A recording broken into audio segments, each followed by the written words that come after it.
Wow, is this me? Am I on a stream? Can you believe this? I am back streaming again. Well, for today. I mean, I have no idea if I'll be here next week. On stream, I mean. I'm gonna be here, like, alive, just, like, not on stream. That was really weird. Anyways, hello, I am back streaming again. Just another chat stream, because that's really all I have the energy for these days. But I do have some topics. I did kind of scramble to get them last minute, but I do have them, and they do exist. So, let me turn this down a little bit. So yeah, I'm back. And honestly, I will say, I checked my YouTube subscriptions just last minute to see, what am I going to have to watch after I'm done streaming and probably will be in bed.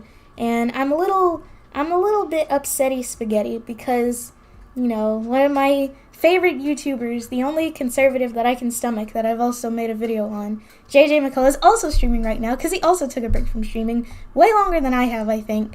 But he's currently live, and I guess I'll just have to watch the VOD if there is one. So, I'm back. If you guys hear any, whining or noises, my dog is in my room. He very much does not like to be alone these days.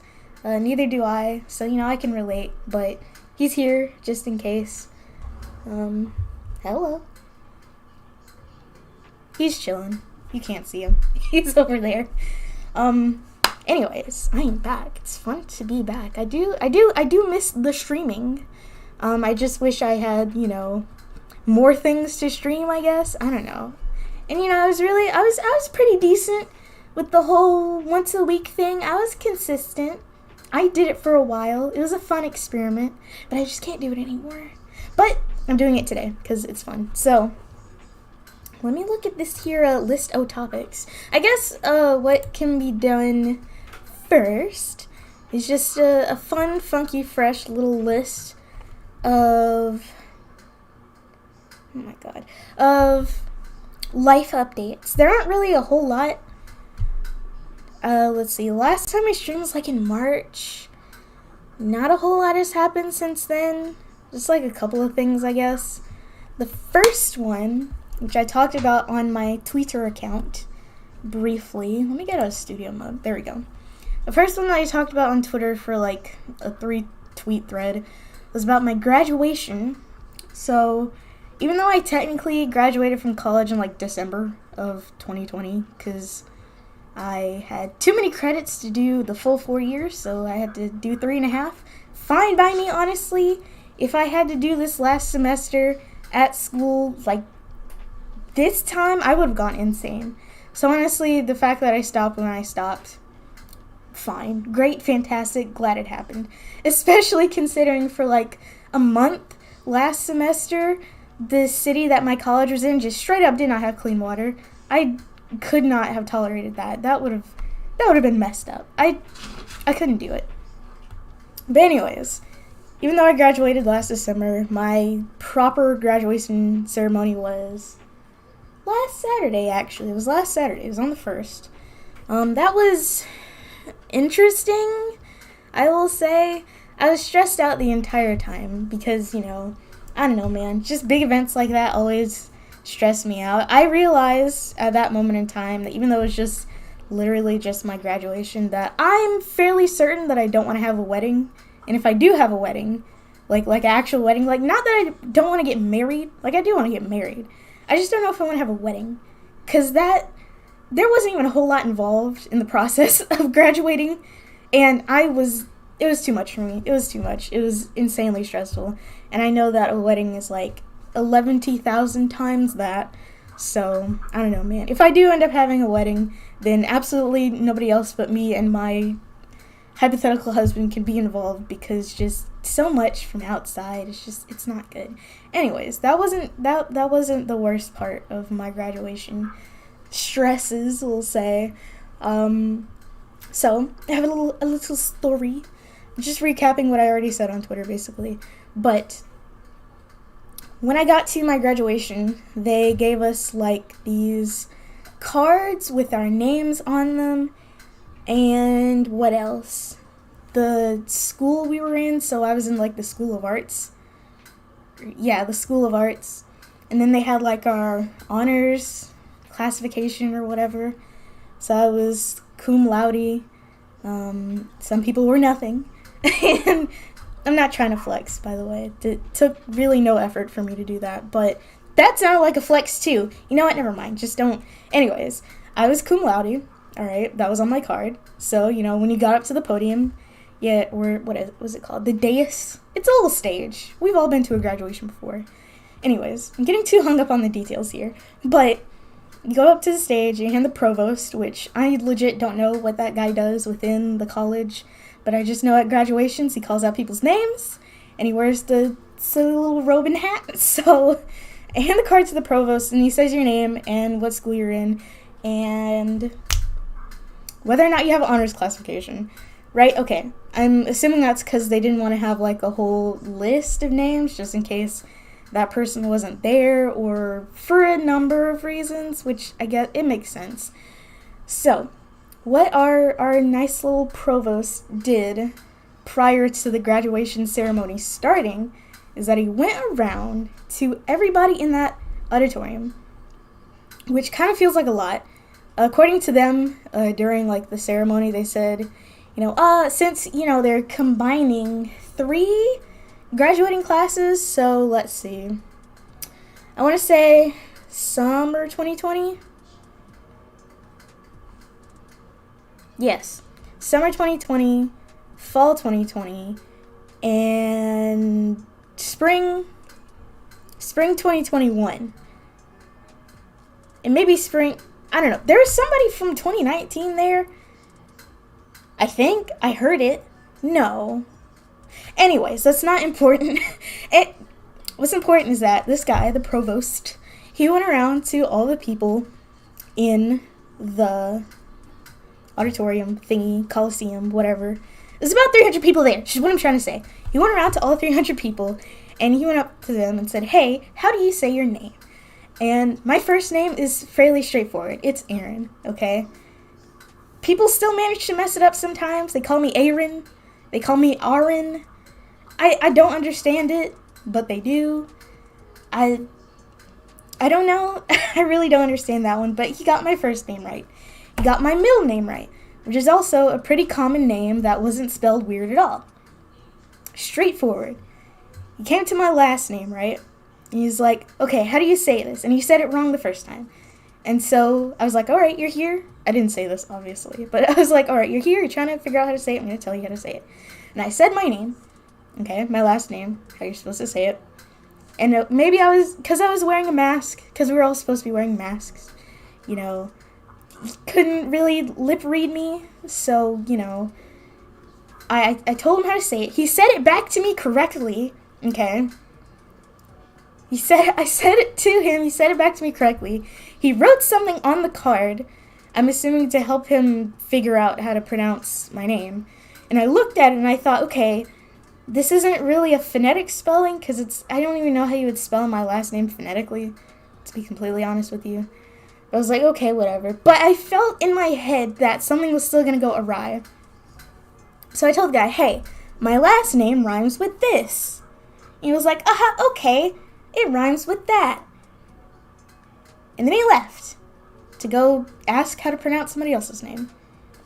And so the graduation ceremony starts. It's very long, very religion heavy.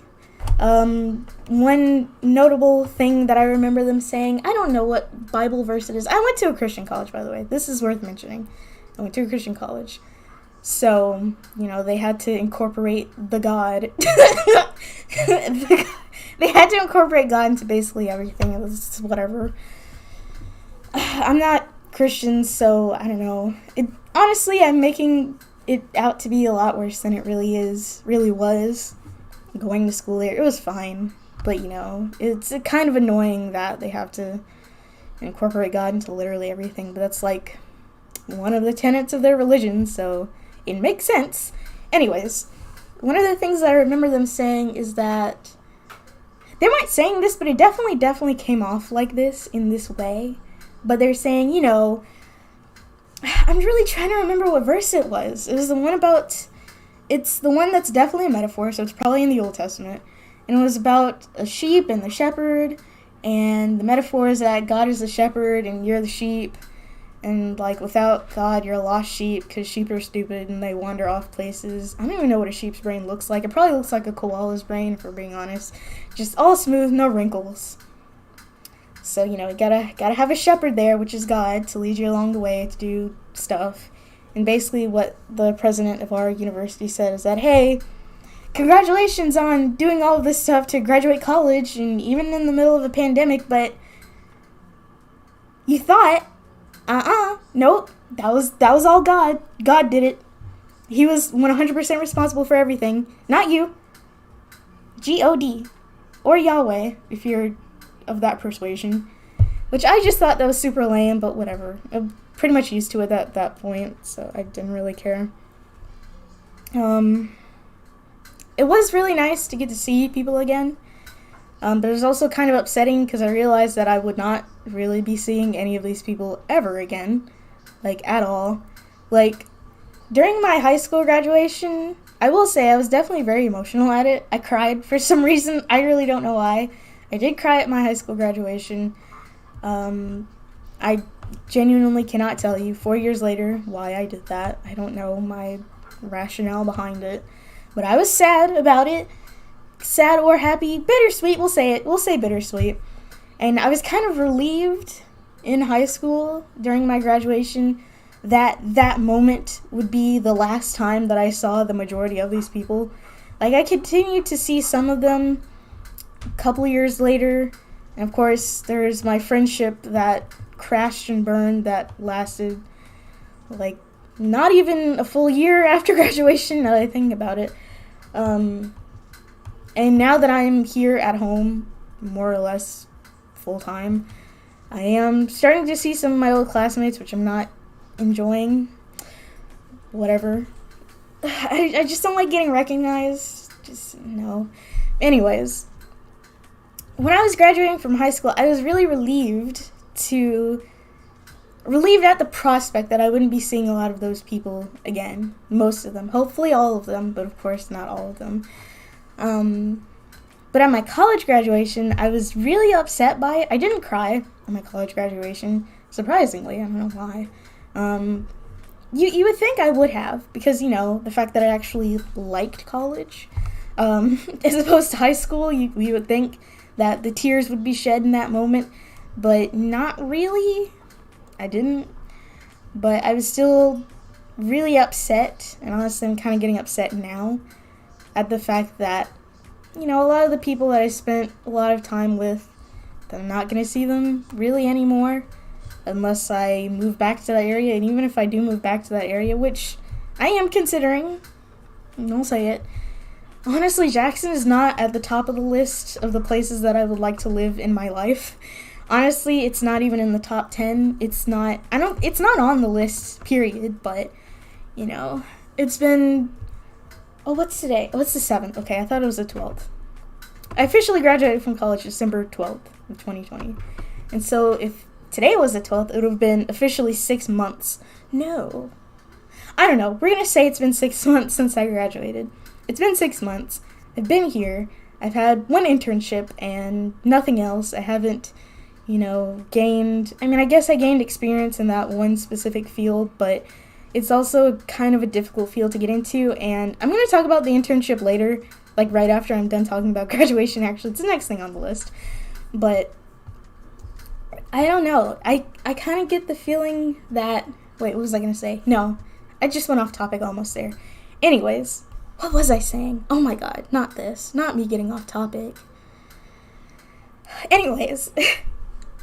What I was saying is that I was kind of upset at the fact that I might not see some of my classmates from college again, like ever, unless I move back to that area, which I sort of kind of am planning on doing. Nothing's official yet because I don't have a job, but I actually do have a interview to a place there next Tuesday. No, it's on the, what's Tuesday? Tuesday's the 11th. It's on the 11th.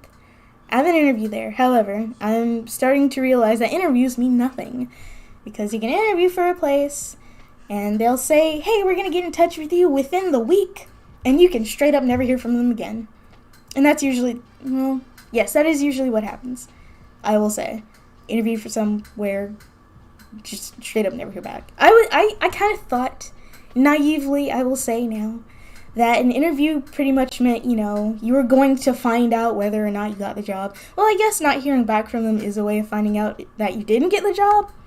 But, it's kind of scummy. I'll say it's scummy. It's pretty scummy that they don't, contact you and say, hey, we went with someone else. Later. They just ghost you, basically. That's so shady. I hate that. I hate that so much. It's the lamest ever. Anyways. I'm getting so off topic. Basically, we're gonna wrap this up by saying my college graduation was not the experience that I think it should have been. Which is something nice and enjoyable and memorable and, yes, bittersweet, but more sweet than bitter. It was stressful, it was upsetting, and it just made me mad. When I heard my name said wrong, it just made me upset. It made me mad. It actually did make me mad. I was angry for, the rest of the ceremony. And I was, on row 8 out of, 13. So I had some time to sit and stew about it. And I'm sure that my family was just delighted in hearing our last name said wrong. But then again, my last name gets said wrong basically all the time. So, But you would think after a person comes to you and asks you how to say your last name and you tell them how to do it and then they do it right, that they would do it right again. But what do I know? Anyways, I'm not talking about my graduation anymore. Hello, Mermy Dermy. Thanks you. Oh my god. Thank you for joining and listening to me rant about graduation. So, we're going to talk about my internship. Alright? I can't remember the last time I mentioned my internship. I don't know. But anyways. Oh goodness, what day is it? I keep forgetting what day it is. I literally just found out what day it is. It's the 7th. Okay. So, what had happened was... Wait, hold on. I'm completely forgetting the plan that I had. I'm supposed to write down every time... Why am I picking up this pen? I could get the other one. Anytime I change the topic, because I'm going to put timestamps in the description after I'm done streaming so that I could be a little more... The video, rather. The VOD. Give you a little more... What do you call it? Navigatable, just in case. So I'm going to... let's see. I didn't do it the first time. So after, I would say... I'm going to say minute 5. I'm going to go back and check. So I'm going to say 5:00, graduation. And then, let's say 21. 21:00, internship. These are all very rough. I'm going to have to go back and look. Anyways, we're talking about my internship now. So, what had happened was, I did this internship. The position was a creative development intern. Okay. Essentially, that's pre-production within, it could be a film studio or a film studio or a film production company or a television production company or really just any kind of film or television production company. I don't know. There's really no need to be specific. Within a production company. That's in pre-production. And basically what I did during this internship was that I read scripts. I read a lot of television pilots. I think they were mostly television pilots, and I think some of them were for the internet, digital, and some of them were meant for TV. So some of them were web series. Actually, I think only one of them was a web series. But most of them were meant for television. But that didn't necessarily mean that they had to go on TV. Some of them could have gone on Netflix, Hulu, whatever. That wasn't up to us to decide, though. That was for our higher ups. Us meaning the interns. Maybe Mom texted me. Anyways, basically what we did was we read scripts, mostly television pilots or web series pilots. Pilot episodes for episodic series. Okay. There was also supposed to be like a scripted podcast element because I was also in our department, but I didn't read a single scripted podcast script at all. There were none. There were none, like, at all. So I don't know what that was all about. Anyways, by scripted podcast, I mean that's exactly what it says on the tin. If you think about, like, I don't know, the only scripted podcast that I've ever listened to was Welcome to Night Vale. That was, like, fictionalized. Or it was fictional, not fictionalized. Because usually podcasts that I listen to are, like, comedy or, I don't know, comedy. I used to listen to This American Life in high school, and I listened to Serial when it was on and poppin' in high school as well. I mean, obviously those had scripts, but they were nonfiction. They were supposed to be fiction. The only fiction podcast that I listened to was Welcome to Night Vale, and then another one that was, like, based in a circus. It was actually really neat, but I legit forgot the name of it. It was, like, a limited series, meaning, like, it's not ongoing now. It's fully ended. I forgot what it was called. I know they were advertising it on Welcome to Night Vale, but I legit forgot the name of it. I'm going so off topic. This is awful. Anyways, I had an internship. I read scripts. I wrote coverage for those scripts, which is basically reading the script, giving notes on what's bad and what needs improvement, and also what's good and what should be kept. I tried to do a good balance of both of them in each of the scripts that I read, because I just thought that constant criticism and, like, negative things probably wouldn't be very helpful. Like, yeah, you know it's bad, but how do you know what's, like, good and what to keep in the story? So I tried to get a good balance between that. And also we had to make the decision. It wasn't a decision, it was more like a suggestion. We didn't really make any decisions. We were interns. Whether or not to basically pass or fail a script. Except, no, that's not the verbiage that we use. Is either recommend, consider, and pass. So, oh my god, my mom's texting me.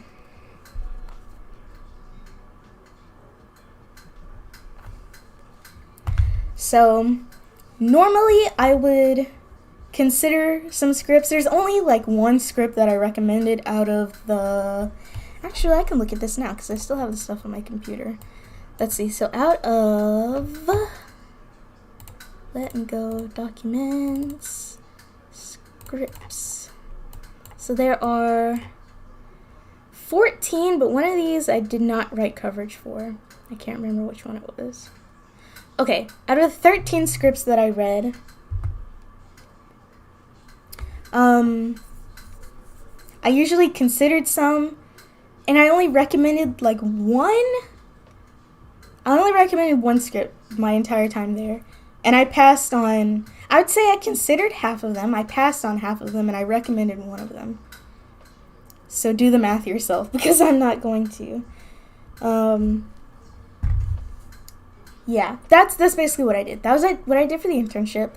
I believe 2 times we had little Zoom meetings that are like seminars with people in the industry. This company was based out of Los Angeles, so it was pretty easy to do that, to have connections with those kinds of people.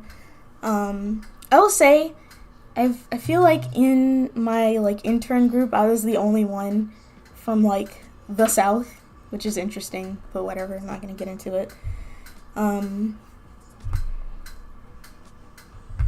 Mom keeps texting me. But, yeah. So, what we were supposed to do at the end of our internship, because I didn't really have much of a problem with the whole reading scripts and writing coverage. I really liked it. I liked it a lot more when I got a bad script, because then I actually had something to, like, write about, instead of saying, like, it's good, next, you know. I actually had some notes, you know. Yeah. So, at the end of this internship, we had, like, 3 packaging projects, where basically we had to take a script that we were given and package it up. I don't know if it was actually supposed to be used, because we never did any kind of, like, presentation for them. We just kind of submitted them, so I don't know what was going on with those. But basically we had to pick, let's see, the well, let me just pull it up. I literally have it in front of me. I'll pull up on my pad. Okay. So we had to pick the network we wanted it to be on. And we had to have multiple choices for everything. It's just good practice. We had to pick the network we wanted it on, which included television and streaming. The production company we wanted to use, the pilot directors for the pilot episode, because these were all television. Directors for the pilot episode, showrunners for the entire series, and we had to pick actors, which I was so out of my element here. Because I could do pretty well with network and production company because I feel like I know a decent amount about networks, enough to say what kind of television show would be found on it. Even though you have stuff like Netflix where they literally just put anything on there, I swear. I mean, especially with this Hype House series, they definitely put anything on Netflix. But anyways, I feel like, a lot more thought should go into a network other than just saying, let's just shove it on Netflix. Because also, some of my rationale into picking, I don't think I picked Netflix for a single one of these. Let's see. Because I did 3. Let's see. I don't think I picked Netflix for this. I did! Okay. Well, that's interesting. But for the one that I did pick Netflix for, I had the caveat, we'll say, that there had to be some kind of intensive advertising campaign for the show to actually succeed, because Netflix is out here putting shows on their streaming service, not advertising it, and then being surprised that no one watches it and then cancels it after one season. I did not want this to happen with this particular, this particular TV show that I was packaging. Because for this one that I actually suggested Netflix for, this is like the only one that I had actually recommended. Like, this was my favorite script out of the ones that I read, right? So I feel like I put some extra care and thought into the network selection and the production company selection for this particular one that I'm talking about, which was the first one that I did. I thought I would only be doing one. I was incorrect. Anyways, they had us do a package for the script that we, I guess, talk the most highly about in our notes, in our coverages, plural, I guess. And then they gave us a script that just kind of, I don't know, they just gave us a script. This one, the second one that I did, I wasn't, too hot on the series. I didn't really think it would do that well, but they gave it to me anyways, and I had to package it correctly. And then the third one was for a script that we hadn't, or at least I didn't, do coverage for, at all. So I didn't read the script at all. I had to read the script. And then I had to actually, because one of them, the one that I didn't read before, it was actually based on a short story, but there was also a short film made already. I'm assuming from the script. I'm fairly certain it's from the script. And what was weird is they used the short film script as the pilot for a television show, which you absolutely cannot do, number one. I mean, you could. It was a half hour, I think. Something like that. It was like a half hour, something similar. So, yeah, it's a half hour. It's the correct length. But, I mean, for you to turn a short film into a pilot, I mean, the story itself did have the potential to go on for a while. But, the script itself, it wasn't, everything was resolved, because it was a short film, right? You only have so much time to get everything resolved, and then it's resolved, and there's not no room, but there's very little room for continuation of the story, I'll say. Anyways, I started, for this internship, I started to notice that things were getting a little weird around these packaging projects, because we were supposed to spend a week on them, right? We were supposed to have them, mull over them, let them marinate in our brains so that we could package them the best way that we could. And, actually, do research on stuff. So it wasn't difficult, but it also was difficult because, like I said, the networks and the production companies, they weren't that difficult, but pilot directors, okay, when I was going into this internship, I was under the impression that it would be writing adjacent. Like, we wouldn't actually be writing anything, but we would be pitching something that we did write, okay, which I'll get to. But these packaging projects, it kind of came out of nowhere, and it's pre-production, but it's more like producer stuff than script reader stuff. Which, I mean, up until this point, we were basically just script readers, which is fine, because that's what I thought it was going to be. But no, this is definitely on the side of production. So I don't know anything about television directors, number one, because I feel like that's an entirely different beast than film directors. It's just different. Showrunners, like, I mean, I know what a showrunner does, and I know what it is. Like, I learned that in school, but I didn't know any showrunners or people who would showrun. I didn't know any of that. And then talent. I don't know anything about actors. Like, other than big name actors, like, how am I supposed to cast this when I don't even know who to cast because I don't know any actors?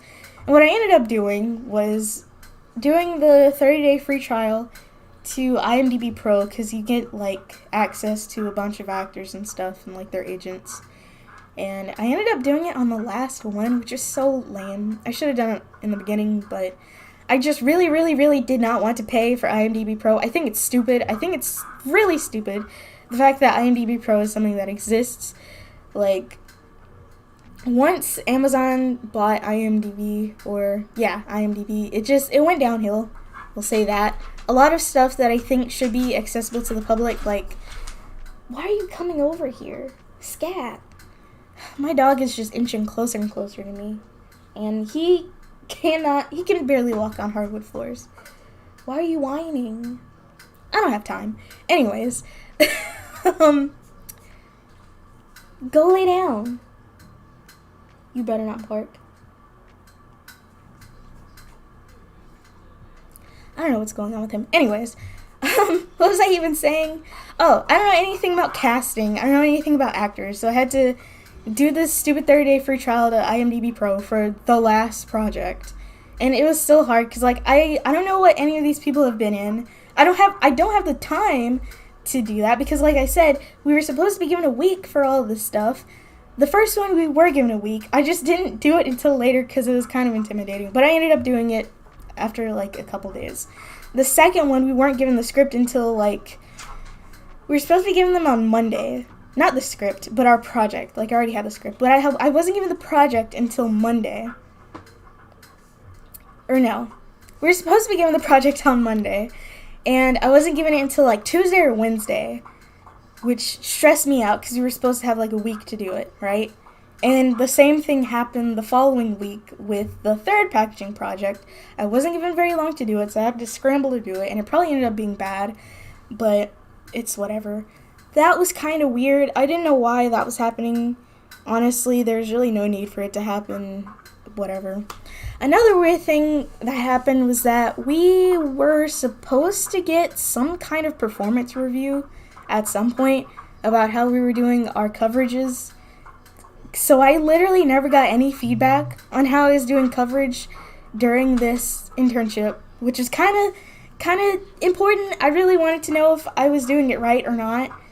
I mean, I didn't feel like it was necessary to ask because I felt like I was doing it correctly. But, you know, I still could have gotten notes on, like, hey, you need to do this in your summary, or you need to format the character bios a certain way. They told us how to do it in the beginning, and I took notes because I'm that kind of gal. But imagine if I, like, didn't do that. I don't know. Anyways, I never got any kind of performance review on how I was doing my coverage. They said they were going to do it for us, but we didn't. That never ended up happening. And so let me get to my pitching project, which is really where I'm taking issue with this internship. So, at the very end of this internship, we were supposed to pitch either a short film or a television series that we had conceptualized. I had a bunch of scripts written from, like, last year, and, like, you know, I just read a lot of short film scripts. Well, not a lot, but I had some that I wanted to get made, including the one that I was supposed to make in my last semester of school, but the way that it happened is that you couldn't just like, hey, here's a script. We had to like develop it, which I don't know. I mean, I see why, but considering that I had the finished scripts in my hand, I just wanted to hand those off. So, I don't know. I just wanted to hand them off and like say, hey, go hog wild. Let me see what you do. But no, how we had to do is that we had to write a log line and then write a treatment, which is interesting for a short film, especially considering the one that I had was like 8 pages. Like, how long is the treatment going to be? I mean, usually, yeah, people write treatments for like features, but we weren't pitching features. We were pitching shorts and television series. Anyways, what was I saying? Oh my gosh. Okay, so I submitted my script. Like, I submitted everything I had at that moment, which was the script itself and the treatment, and I think the character bios. I can't remember. I think that came last. So it was the script and the treatment. I sent those to a person that I was supposed to send them to, and they didn't get back to me. I didn't feel like pressing them to be like, hey, please give me notes on my script that I'm about to pitch in like a couple of weeks. I didn't want to be pushy like that. Like, I don't know why. I probably should have. But I never got any notes for my script. Like, that person in general, I just never heard from them other than the 3 Zoom. They weren't even on the first one. So like the 2 Zoom meetings, 2 or 3, they weren't on the first one.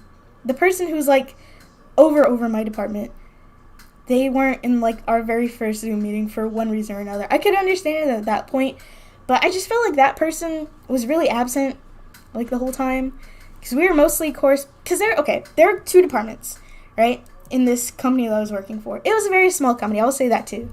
This was not, I don't know, WB. This wasn't like a huge production company, right? This is a very small production company. If I said the name, which I'm not going to, you would have probably assumed that it was fake. And if you looked it up, you would probably think the same thing too.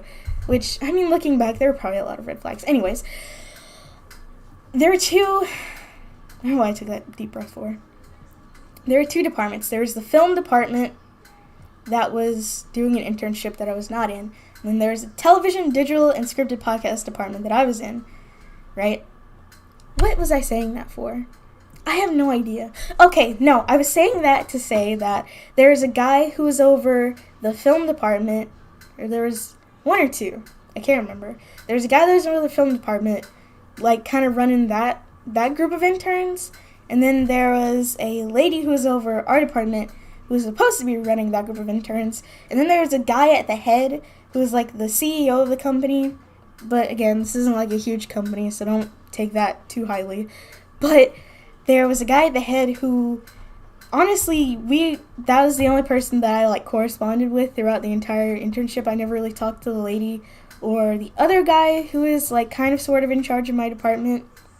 And of course, I never dealt with the podcast person. There was a person who was in charge of podcasts, but like I said, we literally got no podcast scripts. Nobody was pitching podcasts. I don't know why, but nobody was. But what was I gonna say? I did not speak to the person, I didn't correspond with the person who was over my department very much. It was mostly just the CEO. Which is to say, I gave her, the person who was over my department, my script to give me like notes and stuff, and she never got back to me. I'm so all over the place. This is just ridiculous. Anyways, eventually, I get the instructions for our final project, which is a pitch. Yeah, it's a pitch. It's a pitch project. Right? I had to pitch my short film, right? Do I have this here? I most certainly do. I have the pitch document. Let me look at it. So, the name of the short film that I wrote, like, last year? It was last April that I wrote that. Honestly, literally a year ago that I wrote it. Anyways, I wrote it during quarantine, yeah. I wrote it like a night too. I love that script, honestly. I love it so much. Anyways, it's called The Sorority Dimension. It's a horror comedy. I'm very proud of it. But basically, I had to give character bios, okay? Which, I mean, there's really only one main character, and then, like, there are the antagonists, I don't want to give away too much because I want to keep my IP to myself, but they're like the antagonists that were all kind of in one group, and they were all basically the same person, so there wasn't much there. And then I had to write a treatment, which basically is just like, calm down. Basically there was just like, what is it? What do you... My dog is not happy. I don't know why. Come here. Come here. What is the matter? What is the matter, puppy? Please calm down. You're in my face. Oh my god, your breath stinks so much. Oh, you can kind of see him. There he is. He's too dark though. Anyways, Rio, go over there. He's about to start barking. I can't take this. This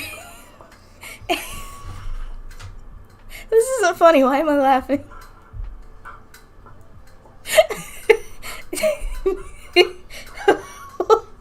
This isn't funny at all, but I'm laughing. He's just looking at me. What is the issue? Oh my god. Okay. Oh, your breath stinks so much, dude. I don't know what to tell you. You need to brush your teeth. When was the last time you picked up a toothbrush, my guy? Anyways. I'll give him a pet here. You can watch. There. I pet the doggy. There is doggy. He get pet. There you go. He is pitch black. Anyways. What was I even saying? Okay, back to my pitch document. Rio, I swear you better not start barking. I'm gonna get very upset. Please calm down. I don't know what's going on. These past few days, he has just been on one. He has been in my face. Extra needy. Just all of the time. I don't get it. You could probably hear him whining, because I can hear it, and I'm wearing headphones and listening to music. Okay, pitch document. I had to do a lookbook, which was interesting, because I really didn't know what to do. I just kind of made a collage of images.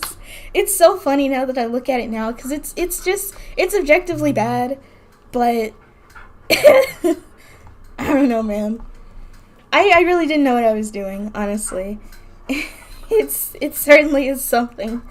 Anyways, I wrote up this thing because I didn't know if we were supposed to, we were given 10 minutes to do it, right? We were given 10 minutes to do the pitch.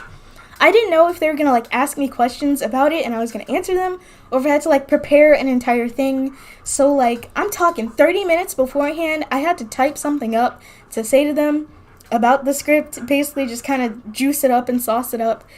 I think I did okay, but back to the pitch itself.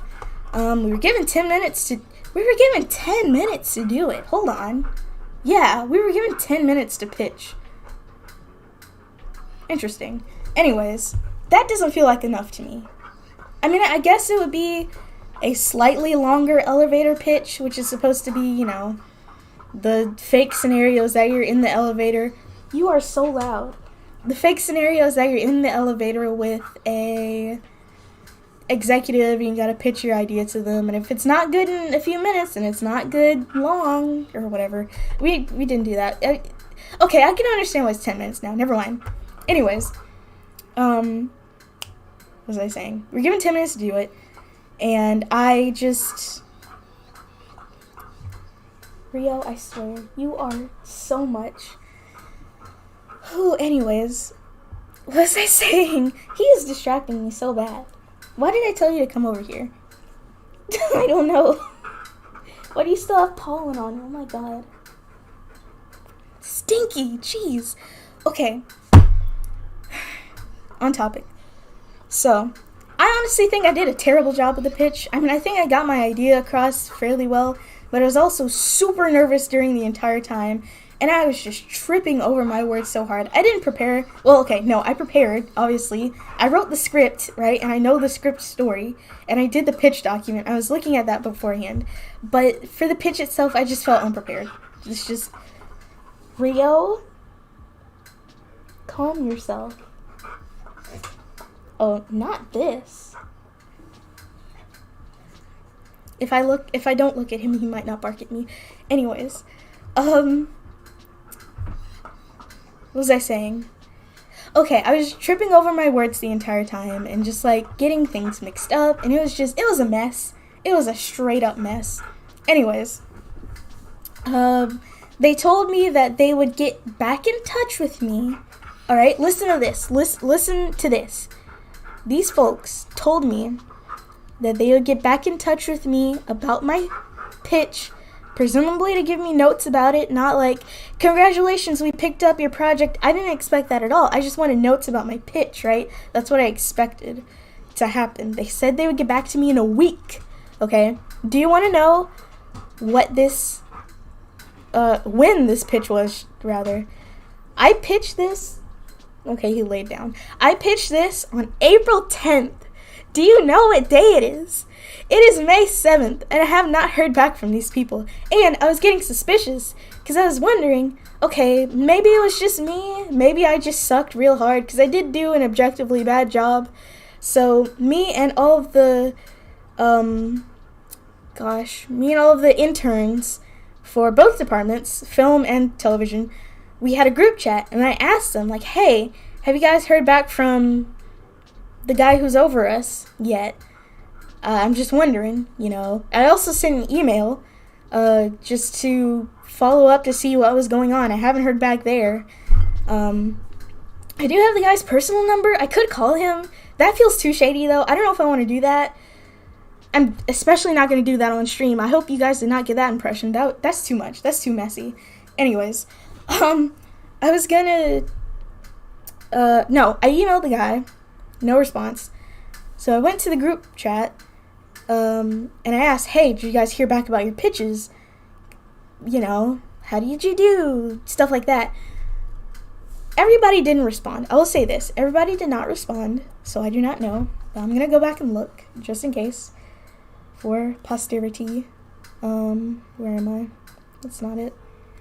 I'm going to go back and look at this group chat, see what's what. There has not been any update.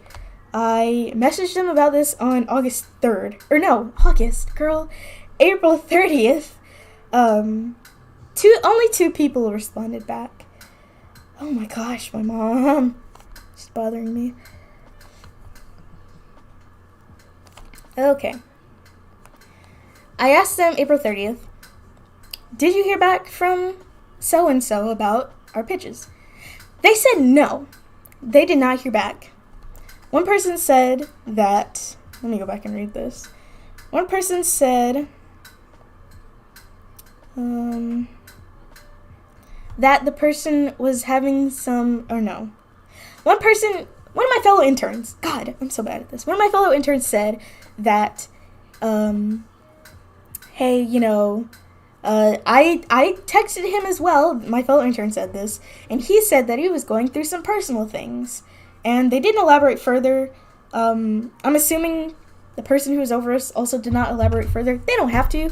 I mean, hello, personal things. It's personal.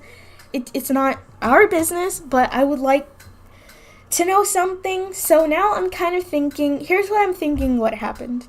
So I must say, this was an unpaid internship. Are you good? Are you good? Please stop. Puppy, it's okay. You know what? I'm just gonna pet you. So, welcome to the stream, Rio.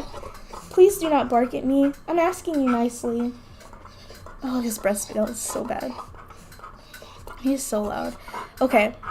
I don't think he likes that. Oh my god. I don't know why I invited you over here, honestly. What was I talking about? Oh my god, okay. Basically what I'm saying is, okay, no, alright, I remember now. I'm getting off topic because of you, I hope you know that. Basically, what I think had happened was, I think they needed some people to go through their backlog of scripts, okay? Because they had quite a few that they assigned us to do. They wanted someone to go back through their backlog of scripts to just provide coverage for them to see if they should produce them or not. That's what I think happened. They just needed someone to go through their backlog of scripts. Like, okay, it was, the internship was kind of framed as like a, how do you call it, educational thing, because it was unpaid. Like, they should teach us something, but And we did have the 2 talks. They weren't seminars, they weren't talks, they were not really lectures. I don't know what to call them. They were Zoom meetings that we had with like industry people and I'm gonna call him the overseer because I legit don't know what to call him other than his actual name, and I don't want to put that out there. But the overseer would like ask them questions, like interview them about what they did, how they got into the industry, blah blah blah. Basically, informational stuff about that. Okay, and we got to ask them questions too. I think that was useful. I think that was cool, but I don't know, man. It kind of feels like a grift after all this time. I don't know. I really don't know why I'm so susceptible to scams, but I sure am. Why are you looking at the wall? Anyways, Gracie said to shoot him a text or email. I emailed him. Well, I guess I can look this up. I emailed him kind of a bit ago. When did I send this off? That was April 30th, so the same time I did that. I didn't text him or anything. I'm considering doing it. I'm also considering calling him, which would honestly be even shadier. I feel like a call is a little bit too confrontational, and honestly, I'm not mad enough to call him about it. Like, I'm not even really mad at all. I would just really like to know about my pitch. That's all I want to know is about my pitch. That's it. I want to know if I did a good job. I want to know, that's it. And I heard nothing. I heard nothing back. So that was this internship. Honestly. Oh, so you're leaving? Bye. He's walking away. Very slowly. But it's not funny. I don't know why I'm laughing. It just cracks me up when he does this because he's like so. I don't know. Anyways, what was I gonna say? I just wanted to know how my pitch went. That's essentially it. And it feels like, I don't know, not necessarily that I was taken advantage of because I didn't really do that much work. I don't really consider it work, but I know what I was gonna say. Yeah, I'm not working for free anymore. I'm done with the whole working for free thing. It's just, ooh. You know what I even thought about doing? I thought about doing some research and writing up letters to my representatives and senators, okay? That's what I was considering doing one of these days. It was a couple days ago. I was legit going to do some research about unpaid internships and their legalities specifically. And I was going to write my senators, my Alabama state senators, and my district's representative, because we only get one representative for a district. Yes. And I was going to say, hey, we got to do something about these unpaid internships. Like, they need to be made illegal or something. Honestly, I'm still considering doing that because it's kind of, I don't like the whole unpaid internship thing. It should be illegal because, and I've said this on, I don't know if it was on my main Twitter or on my YouTube Twitter, but I've said, I don't know if this is actually the case, but it seems to me that internships are supposed to either supplement or replace college courses, right? Which is why basically all of the unpaid ones offer credit for doing them. So what that says to me is that I'm supposed to learn something that I can take into the workforce. And did I do that in this internship? I suppose yes. But also, the field of pre-production, or I guess I should say specifically being a script reader, that's kind of not easy to get into. So, I mean, there was really no promise of employment afterwards.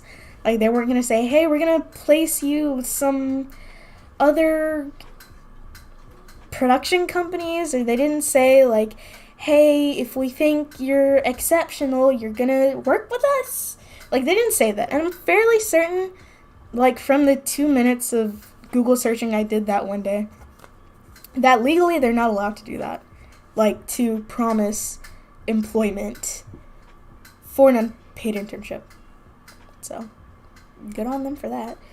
And I mean, I have the only thing that I signed for this internship was an NDA, which, by the way, I'm not breaking NDA by saying any of this. I looked, okay?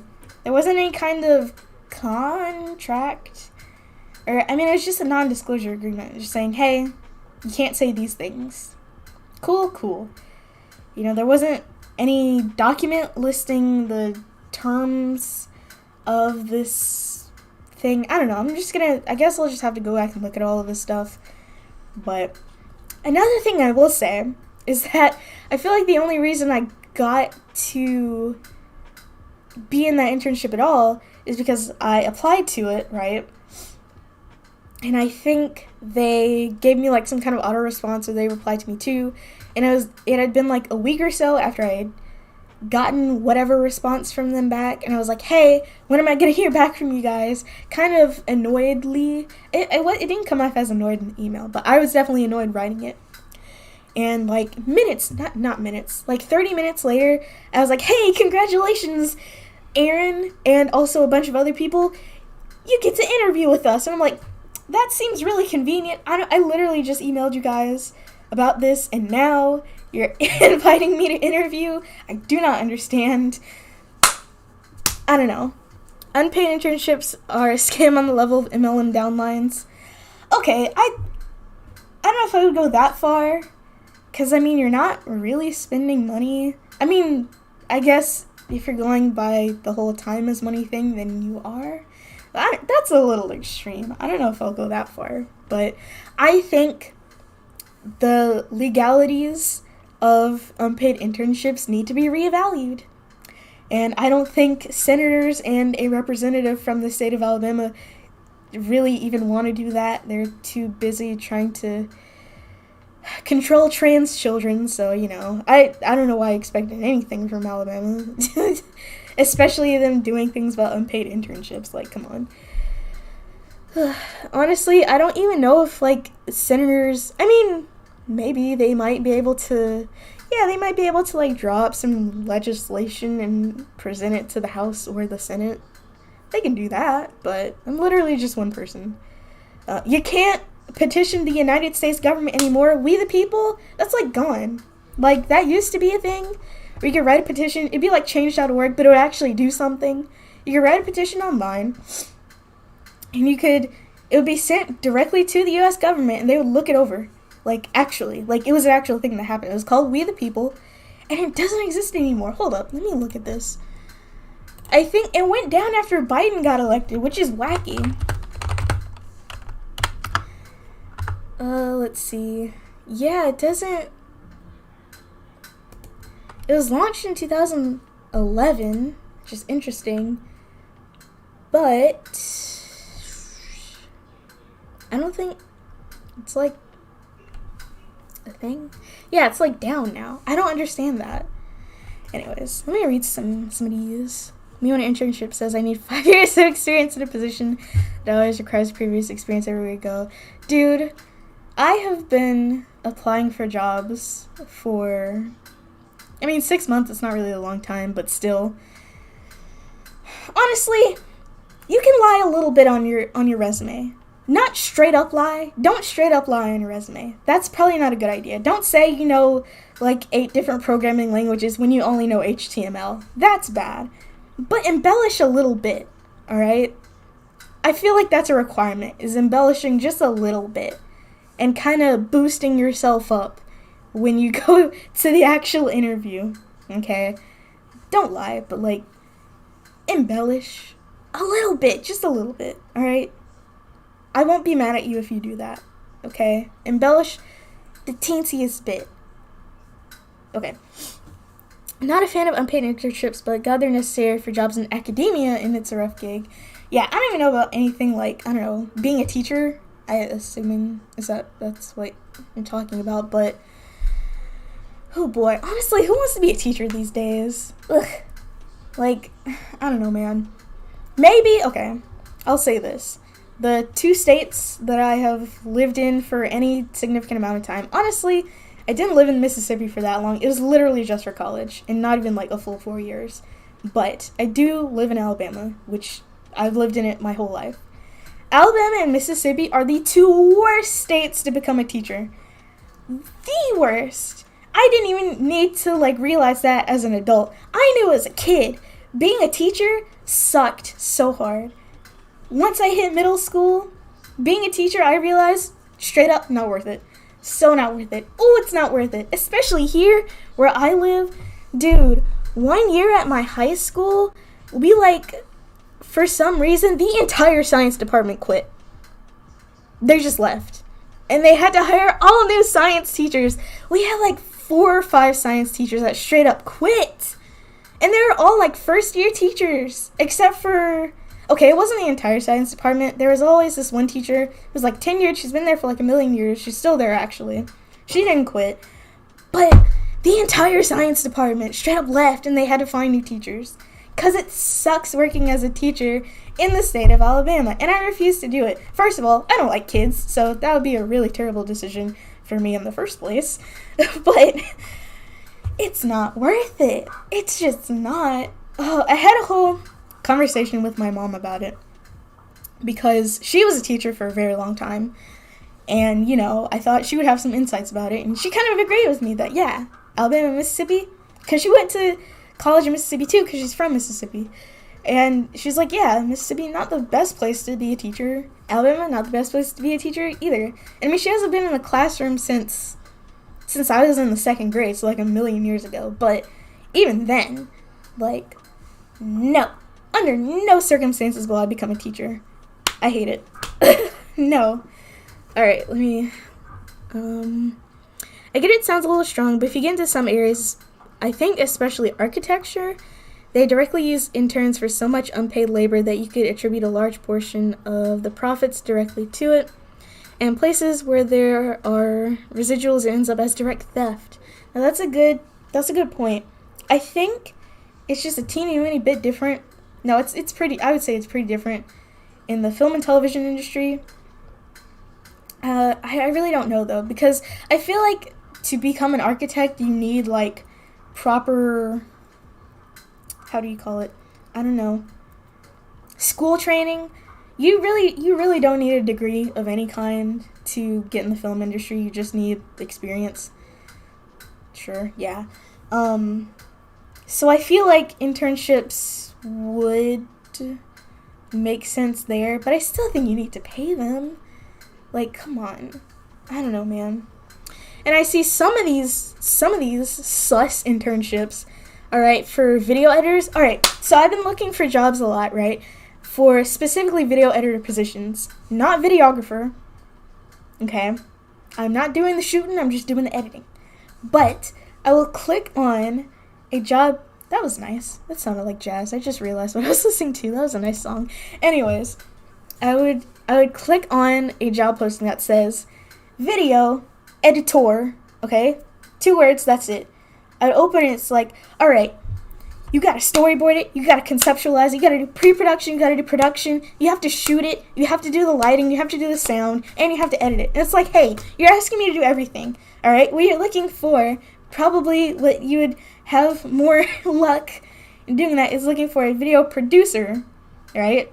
I feel like that, the word producer, people play fast and loose with that, just everywhere, okay? But I feel like video producer or videographer / editor, okay, would be more accurate, alright?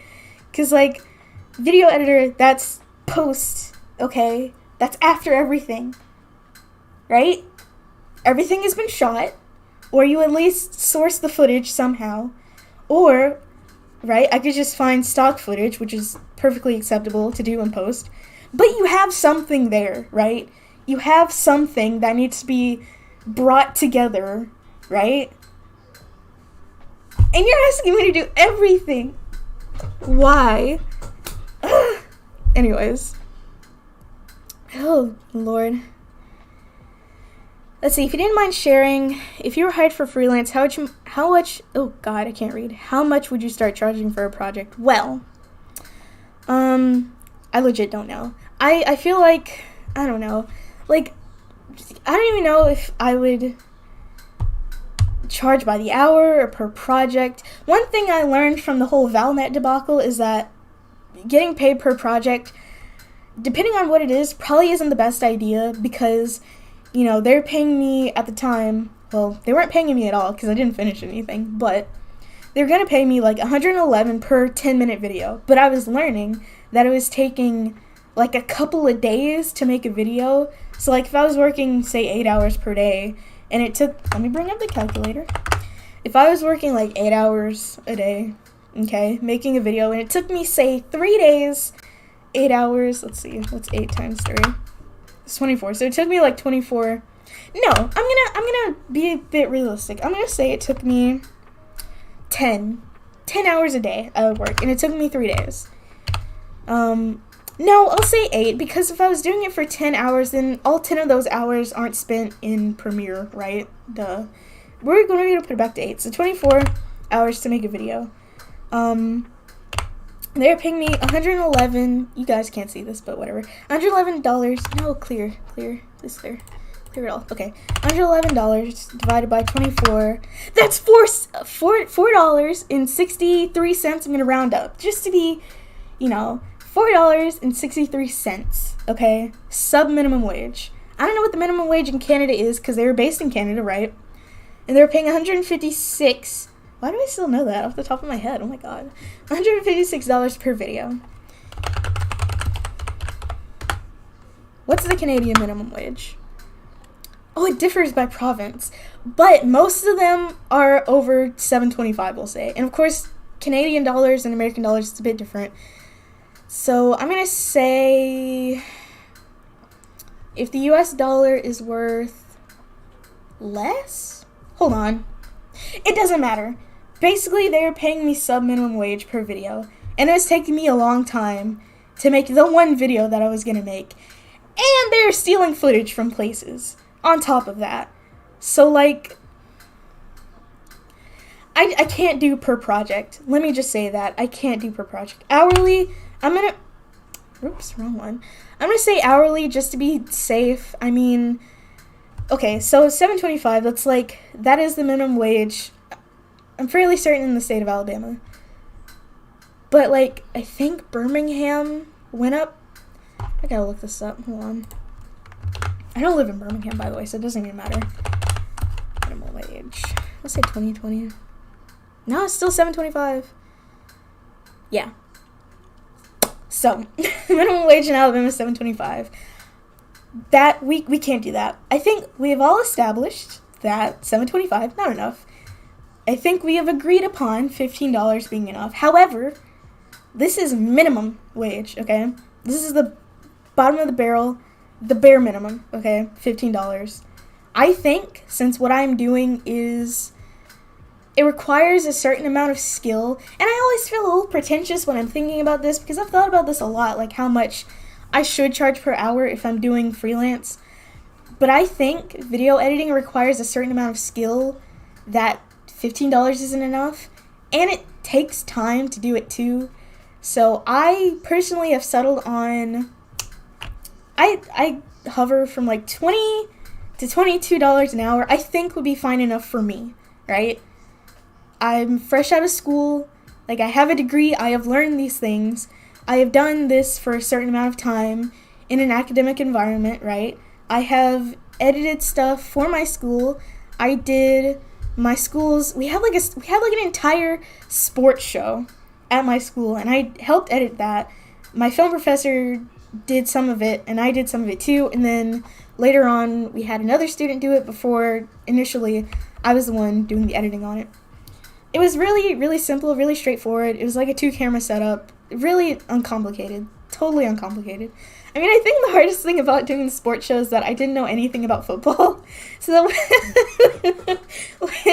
when they were talking about specific plays, I would have to go to the footage of that play, but I didn't know what it was, and it wasn't like labeled, so I just had to guess. That was struggle bus. That we were struggling there. I was, because I was the only one who didn't know. Oh my god, that certainly was something. But it's out there on the internet. It has my name on it. I did that. My name's in the credits. I can't find all of them. all the episodes. I found like one. They're like scattered everywhere, dude. And that sports show didn't last very long. I don't know why. Anyways, so like that's something that I did, right? I did trailers for our short films because none of our short films had trailers. That doesn't make sense. So I did that. I did the title for... Okay, I'm not going to go into that. That wasn't important. And also, what I was about to say, it didn't even get finished. Which is wacky, because the only thing that needed to be done were the titles and, like, the credits. And I should have done that. But then, Miss Pandemic happened, and it's like, oh, never mind. Anyways, what I'm trying to say is that I have specific experience and specific skills that can be done for this position, right? This isn't... And when I say unskilled labor, I'm not trying to say, like, oh, this unskilled labor is easy. I'm saying, like, it took specific training, like, not on-site training the day of, right? It took classes and practice and trial and error and stuff for me to learn how to acquire the skill that is video editing. Now, listen, I know we go on my YouTube channel, and some of the editing, it's just whatever, but the editing that I do for my YouTube channel and the editing that I did for my short films... Not mine, but in the department, vastly different. When I'm editing a YouTube video for myself, I'm just trying to cut out all the guff, right? Make it as coherent as possible, especially if I'm doing an unscripted video, because Lord knows I can ramble. And I'm just trying to make sure the audio is leveled correctly, because that's always struggle bus for me for some reason. And to make sure that the video is as good as it can be, you know, and that it gets out at a certain time, right? I'm trying to be fast when I do it. I'm not really trying to go for fancy edits, right? I don't think I've ever... I mean, aside from, like, my intro, which is super simple, most of my stuff doesn't require me to go in After Effects, but, you know, I wasn't really... How do I say this? No, never mind. Anyways... The stuff that I do doesn't require, for my YouTube channel, okay, caveat, doesn't require a whole lot of work. But if I was doing stuff for a client and they wanted something specifically done, they wanted it to look a certain way, I would take the time to do it and to make sure that it looked right? I wasn't going to do a rush job for a client because that's just not good. I'll do a rush job for myself because this is me, and these are the standards that are done for my channel. Like, I don't have high editing standards for my own channel, right? It's fine. I think it's fine, okay? But for a client, I really put in the time and the effort to make it look good, which is why I think 22 hours is good enough. Because that's so much to ask. Anyways, do I script write? I do write a lot. Fun fact, I actually started college as a creative writing major. I realized that I probably was never going to get a job like that because I wanted to be a novelist. I'm so glad I decided not to do that. I would have been so depressed if I graduated with a creative writing degree and like nothing else in the middle of this pandemic. Very good decision that I made to switch to film. I was double majoring for a while, but when I started double majoring, I stopped taking creative writing classes and started taking film classes exclusively because they conflicted a lot, because a lot of creative writing classes were held at the exact same time as film classes, and I wanted to do the film stuff. But anyways, that's why I switched.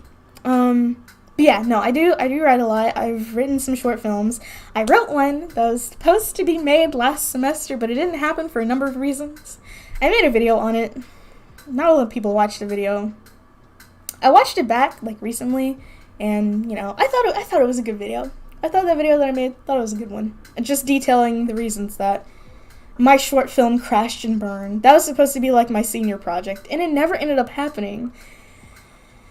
Anyways, honestly, I was never meant to be a director. That was where we failed with that project. I was going to be perfectly content with giving that to one of my classmates and being like, hey, you direct this.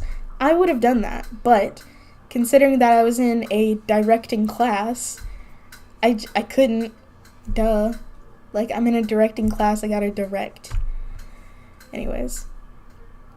Hello from the pits of previous art major hell. I mean, film is still an art major, so I don't know, man. Anyways, God, what was I talking about?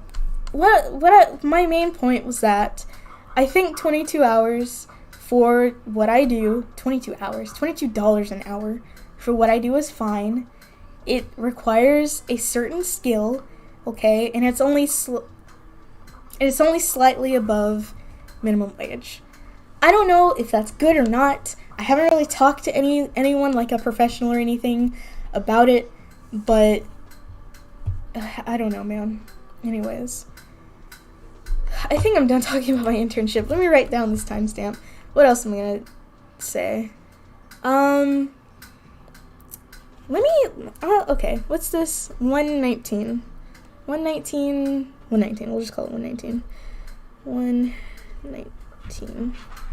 00. Scam. Yes, I did just say scam. So, this isn't going to take very long for me to say, but no, that was yesterday. That had to be yesterday. Was that yesterday? Let me look. I'm looking at my email now. Yes, that was yesterday. Okay. So, I got an email for, like, a recruitment interview. That's what it says. That said, hey, we're thrilled to have you join us. And it's from this company that I've literally never heard of, right? It exists, but I'll get to that. It's from this company I never heard of, one that I did not apply to, right? Because I keep track of the companies that I apply to. I have a special folder in my email for all of my job applications that go in there. I can search it up and see where I applied. And of course, Indeed and like LinkedIn, they also keep track of that stuff, but I don't rely on that. But I got an email from a place saying, hey, come interview. But the thing is, they didn't put any of the information in the email itself. They sent me a PDF. That was like a job brief. That's what it's called. I'm looking at it right now. So I looked at it and I thought, okay, this is interesting, I guess. I mean, I didn't read it. I kind of skimmed it because I skimmed it first. So, you know, just to get the meat and potatoes of what I would be doing. And then I was going to go back and read it. But I saw something that set me off, right? At the end of the thing, they wanted me to schedule an interview with them, which is fine, right? Duh, people schedule things.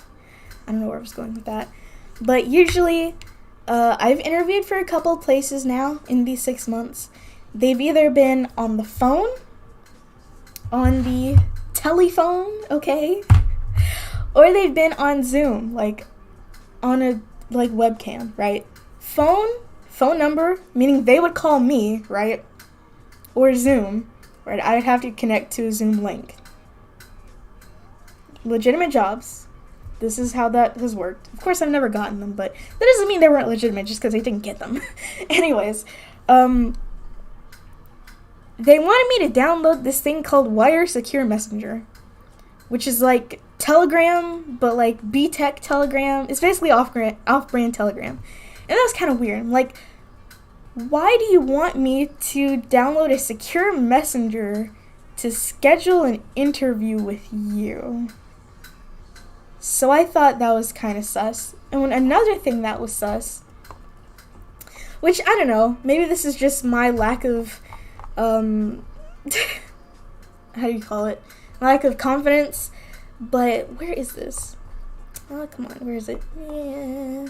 Oh, so they said they would be paying me $45 an hour during a training period, okay? And then $50 an hour once I was done with training. So, I should say something before I get into it.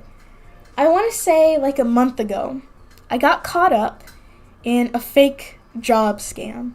And it got so far that I let these people send me a fake check, right? And I tried to deposit said fake check in my bank account. And the bank was like, hey bestie, this is a fake check. We can't deposit this for you. And I was like, oh man. Because here's the thing, right? I made the video on the fake LinkedIn job scams, right? And that's essentially what happened that last time too. And I was like so torn up about this. I was honestly, I was crying my freaking eyes out, okay? Because I had told my dad about this, right? And he told, I don't know why he did this. I don't like that he did this. Just went and ran and told my business, okay? He went and told this guy who lives in LA who's like a professional editor, because the position was for a video editor. And he told this guy that he knew that he worked with in the past for his job as who was a professional editor. And he got that guy to call me. And he was like, hey, congratulations, this is a great opportunity for you. Because what had happened was the scammers posed as a real company, right? And the gag was that the guy that my dad got to talk to me actually worked for the real company that existed. He was like, hey, I worked for these people in the past. They're great. You deserve that salary that you were going to get. You know, you're going to do great things. Bear in mind, this man had never met me before. This is kind of unrelated, but I'm constantly amazed at the fact that people who I literally don't know and literally don't know me are like rooting for me. It's a little weird. It's not weird. Like, it's nice that people that I literally don't know are rooting me on, but I don't know. Anyways, but the guy was like, you know, oh, this is great for you. You're going to do great. He gave me tips. He told me to, I remember he told me to buy a standing desk because for the fake job, they were sending me money to buy stuff to set up an office, which is sus, by the way.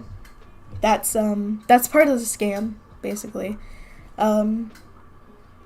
He told me to buy a standing desk because when you sit down, your organs get crushed. Like, he said that. I thought that was funny.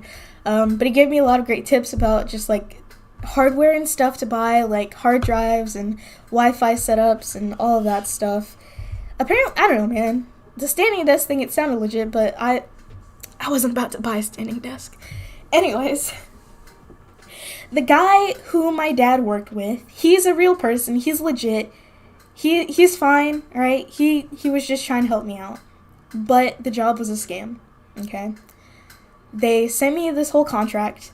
It had some typos in it, but I kind of looked past them because they're going to pay me $65 an hour, okay? That's what they said they were going to pay me, was $65 an hour to work for them.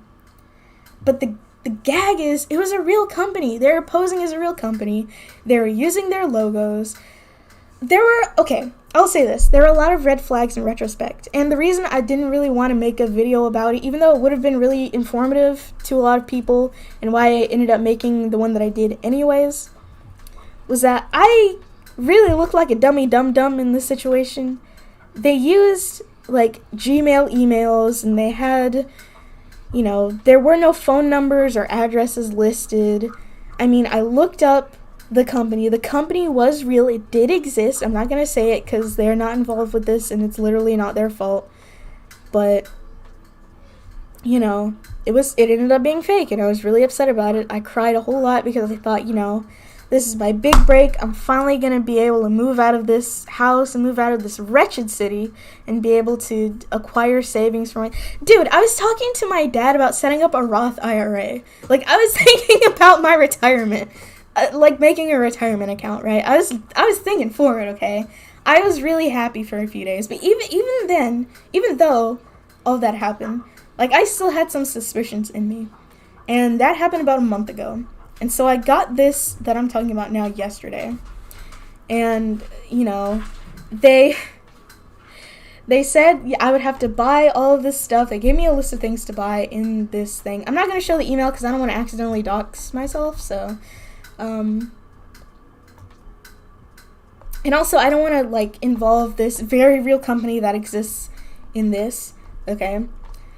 So, you know, the thing that got me is that this document that they sent me looked almost identical to the one that this other scammer sent me.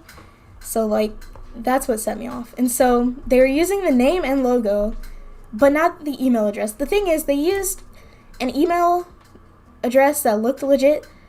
Like, it wasn't a Gmail, right? This time it was like it was like an actual domain. But when I went to look up the domain, it wasn't registered. They used like an unregistered domain. I guess they spoofed the email. I don't know. But the company did actually exist, right? Because I looked into it. Because honestly, after last month, I'm like super suspicious about everything now. So I like check and double check to make sure that companies actually exist. So yeah, the company that did this, not the one that did this. The scammers, I'm assuming they aren't involved with this company. But I looked up the company. It's a real company. I have no idea where it's based at, but the thing is, the other gag is that they gave me a phone number and an address this time. That's interesting. I looked up the address, right? And there's some kind of business located at this address that has the same name. But I'm thinking that's fake because the address was for a manufacturing plant of the same name. But this is like an animation studio that contacted me, which I didn't apply to them. I didn't apply to an animation studio, so anyways. But I think for like Google Maps, you can like list anything as having like a business be there. So I think that was part of the scheme, but I saw right through it. And, okay, get this. I called the phone number. I was trying to get through them having my phone number and all that, but I don't know. There was no free way for me to do it, and I didn't feel like trying to pay for credits on Skype or a Google Voice number or anything like that. But, okay, I called the number that's in the email. It was a Google Voice number. Probably not a real phone number. So there you have it. It was just a scam. It was just a scam. And, you know, I kind of wanted to string them along. Was it 8 o'clock now? Yeah, I guess so. I kind of wanted to string them along and be like, hey, I'm kind of confused about this. Can you answer some of my questions? And so I actually emailed them back yesterday, just asking for, you know, some more details about things. And they never emailed me back. I doubt they ever will. But, yeah, that's what happened. So what I also did is that I emailed the company that they're posing as. What is this? What on earth is this? Anyways, I'm looking at my email. Anyways, I emailed the company they were posing as being like, hey, someone's impersonating you. Of course, this is like literally yesterday, so I haven't heard back. I doubt they'll respond to me. I don't even know what they can do about it, considering, like, what can they do? But I sent the company, the real company, screenshots of the email and the document that they sent me. The fake people sent me. Yeah. And so, oh, you've come back. You stay. You better not start barking. If I don't look at him, you won't bark at me. Anyways, my dog came back. What was I going to say? So yeah, the company hasn't answered back to me, but, okay. So here's the tea with all of this. What this scheme is number one, it's a phishing scheme. They want to get your information. So unfortunately, the first time this happened, these people, I'm really, really embarrassed to admit it, but these people, of course, they have my full name, they have my phone number, they have my email, and I also very, very foolishly sent them my driver's license. So they have my driver's license number. I'm not entirely sure what they can do with that, though. I mean, I don't know. Who knows? I might have some bank accounts opening up in my name soon. I don't know. I'm really trying to stay positive about that because I legit don't know how screwed I am with them having my driver's license. So number one, it's a phishing scheme. Number two, with the fake checks, the weird thing about it is the first time, the fact that this happened at all. Anyways, the first time that this happened, they sent me a check. It was from a random name, and I don't still have it. Okay. Do I? No, I don't still have it. Of course not. Anyways, they sent me the check from, like, one of the Pfizer, manufacturing plants in Ann Arbor, Michigan, which is really weird. No. Okay, no, this is so stupid. I get scammed so much. I'm just an idiot. So basically, I got caught up in a car wrapping scam too. Oh my god. I can't. That happened too. Basically, what happened was one of my professors, his email got hacked, and he sent out an email saying, hey, here's a job opportunity for you guys. And I thought it was legit because that specific professor in that department would send out job offers to us and like internship stuff all the time, so I didn't think anything of it. So the job was to get our car wrapped by somebody having like a hey, wear your mask type thing, and they were gonna pay me $600 a week. That was the job that didn't really exist. So basically, they sent me a check. This was while I was in school. This was last October actually. Okay, this is a different scam. I get scammed so much. Lord. Anyways, they sent me a fake check. They sent it from Pfizer in Ann Arbor, Michigan, which didn't make any sense to me. From probably a fake name. I don't know how they did that. They FedExed it to me.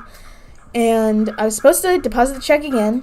I couldn't deposit it, though, because I just couldn't. I tried to mobile deposit. It bounced, right?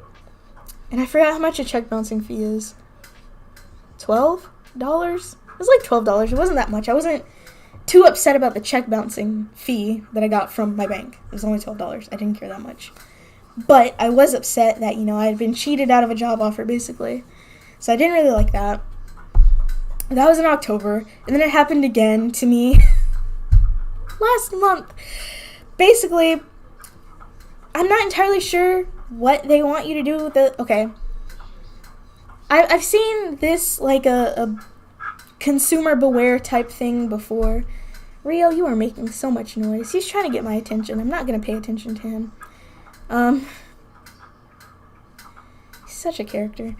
But basically, what they want you to do is take the check, deposit it via ATM, which I didn't even know you could deposit a check via ATM, but you can apparently.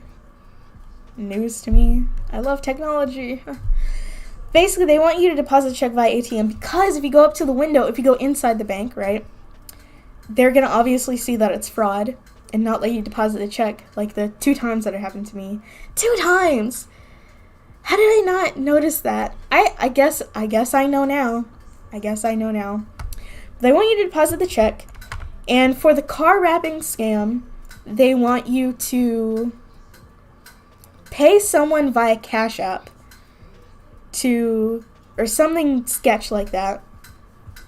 Cash App isn't inherently sketch, but you get what I mean. They want you to pay somebody to wrap your car, and they said it would cost X amount of dollars, and then you would get a bonus for your first week.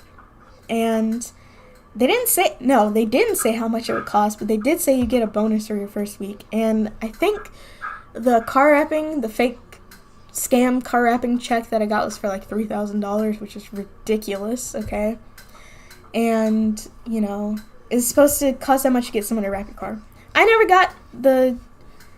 never was able to deposit the check, so the scam didn't go very far for me. But I think the goal is that they take the money out of your account, right? They take the fake check money out of your account because you Cash App it to somebody and it's really just them. Okay, so also, I will say, the YouTuber Pleasant Green, he does a lot of scam baiting stuff. He did a video recently about car wrapping scams, which I thought was just so wild because I had gone through that too. And I'm assuming that's what was going to happen with the fake job because they sent me a whole list of stuff of things to buy, right? One of those things was like a MacBook, like monitors, desk, a chair, like an entire office setup basically.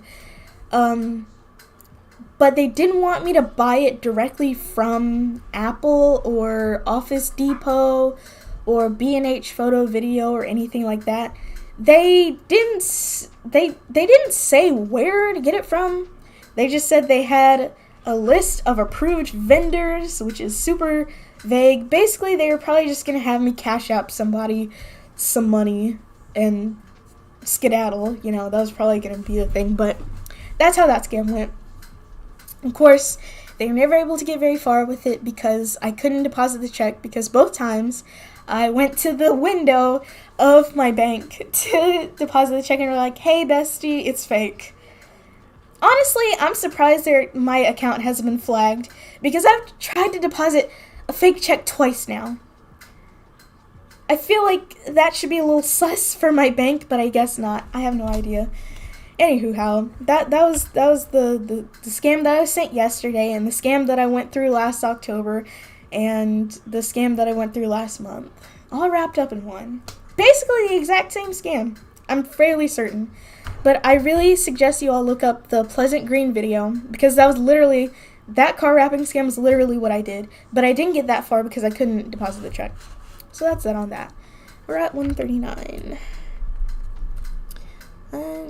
Yeah, okay. Next, let me read some of this.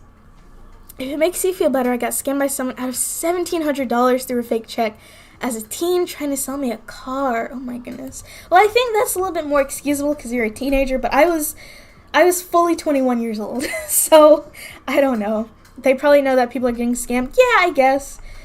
I wasn't trying to deposit bad checks, I guess. They were just not real. I don't know. I don't know why I put this on the list. I was really on the struggle bus trying to find things to talk about tonight, but I bought a new desk. Can you hear it? Wow. It's significant to me, okay, because I've had this old desk, which is sitting out in the hallway. I've been meant to move it somewhere else for like a while now, but I'm lazy. And it's also surprisingly heavy. Let's see. I remember talking to my bank about wire transfer in college. It said no to me because they had a lot of college students get scammed. Yeah, man.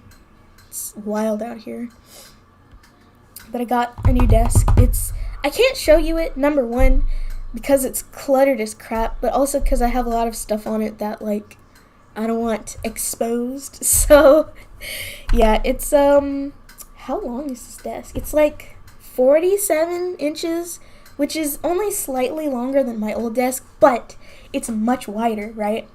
So my old desk, if I'm correct, it was like 15 inches, like this way. And listen, I have a monitor here, okay? This monitor. I have this monitor. I have my keyboard. And I have my drawing tablet. All of that could not fit on my old desk, right?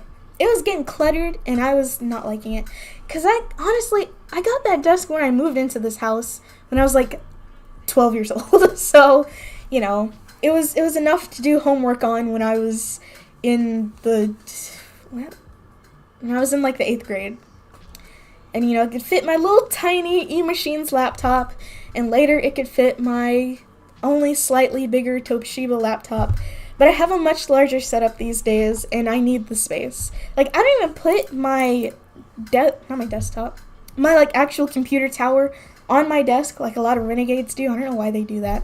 I mean, I don't know. And honestly, this desk, it doesn't really take up that much more space than my old one did. Because before my desk, this is a wall. Duh, it's a wall. I used to have my desk facing the wall, like, turned around. But since I wanted to do the whole streaming thing, and I needed somewhere to put my light, I turned my desk around and put it here, and my room, I mean, it's decently sized, but it's not big enough to have a desk that's not against the wall. But I made it work, honestly. It's kind of tight, but if my light wasn't here, then I would have enough space. I got it from Amazon, okay? It was like $70-something. Honestly, my end game desk is, I really want an L-shaped desk. I don't know why, but I have just been dreaming of an L-shaped desk. I absolutely do not have the space for it, so I had to just stick with a regular triangle, not a triangle, oh my god, a rectangle? I do not have a triangular desk. Could you imagine a triangle? Not this. Okay. I had to settle for a rectangle. And that's it. That's it for desk talk. Let's say 143. 143.00. Okay. Would I ever consider being a full-time YouTuber or streamer? No, and I will tell you why. Being a full-time YouTuber these days, oh my god, the worst. the absolute worst decision a person can make, and so many people are making that decision, and so many kids these days. I don't want to sound like a boomer or whatever, I'm only 21 myself, but so many young people my age and younger, want to be like YouTubers, and it's not worth it. It's so not worth it. Like, I get the whole college and school debt and everything isn't for everybody, but I don't know, man. Being a YouTuber seems like the worst idea ever. Like, okay, I guess I could consider myself a YouTuber because I make YouTube videos on a semi-regular basis. But this is strictly a hobby. If this ever stops becoming fun to me, I'm not going to do it anymore. Like, and a streamer, oh, that sounds even worse, because streaming feels like an even newer line of work.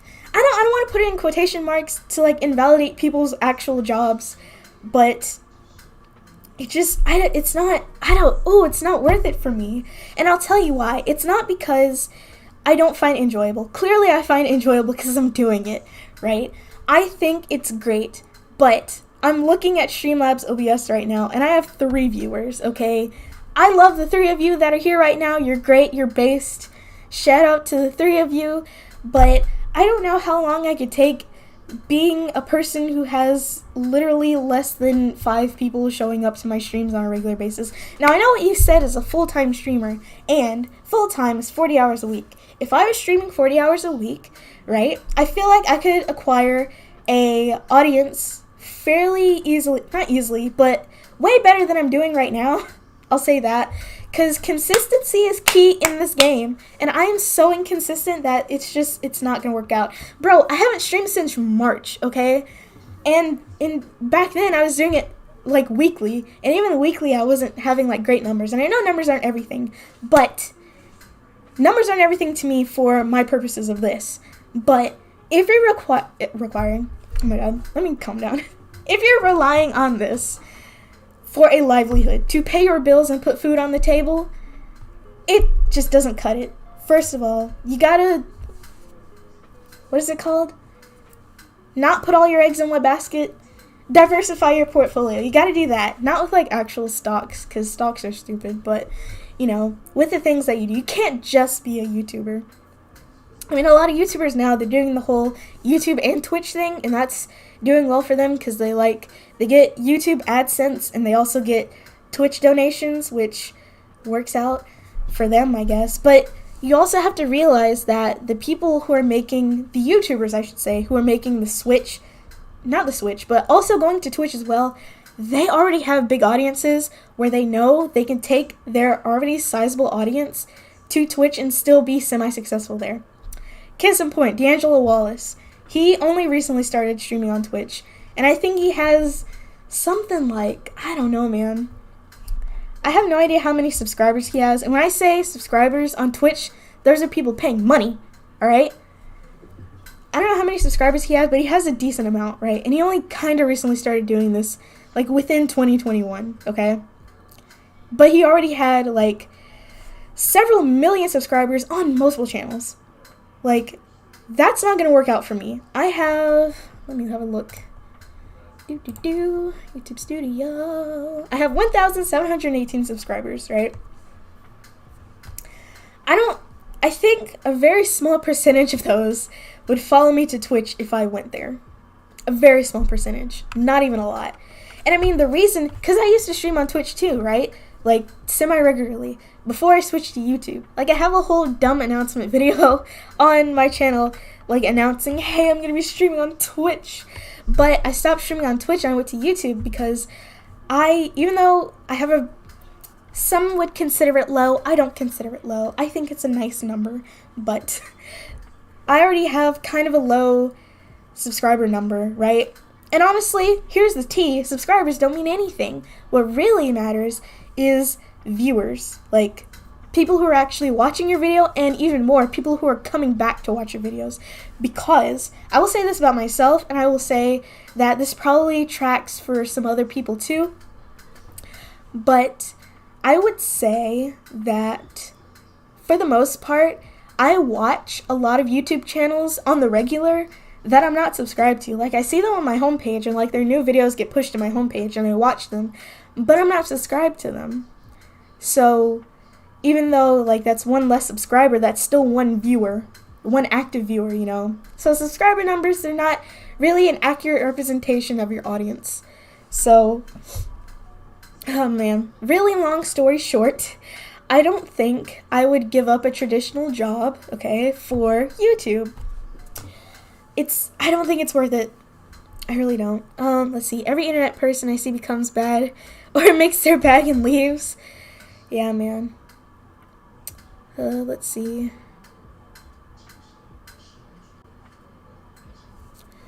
Alright, I guess I'll label this section full-time YT. Why not? Alright. 1:49:00. It's really tedious trying to keep up with timestamps. I have something on the list here that's talking about my job search, but honestly, I already talked about job searching, so with my internship and with the whole scam thing, so I'm gonna skip that. Oh, I don't know why I put this on here, but I thought it would be pretty cool and cute to do an audit of my YouTube. Now, what that means is that basically I wanted to go through and look and see total how much money I've made from YouTube. Let me read this first. Ideally, what do you want to do after college? I want to be a video editor. Those are the jobs that I've been searching for. Those are the jobs that I've been applying for, and those are the jobs that I've been interviewing for. So that's the track that I want to be on. Simple enough.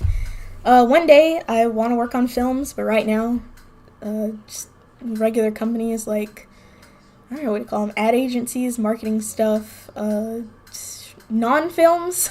I don't really know how to explain it, but films is the goal. Right now, I just need to get a job as a video editor, period, so beggars can't be choosers. I do want to write and get my scripts made, but that's kind of not, you can't do that as a job. Nobody's going to pay you to write a script unless you're already like somebody. So that's a condensed version because I can go on and on about that. What was I going to say? Oh, duh. I wanted to do an audit. This is going to be really quick. I'm going to call this UDIT. I want to do a video about this too, just to do it, because I think it would be interesting. I saw one other YouTuber do this, so I guess I'm stealing it. But Swell Entertainment, she said how much she got paid for like having 100,000 subscribers, which is back when she had 100,000. I don't know how much she has now.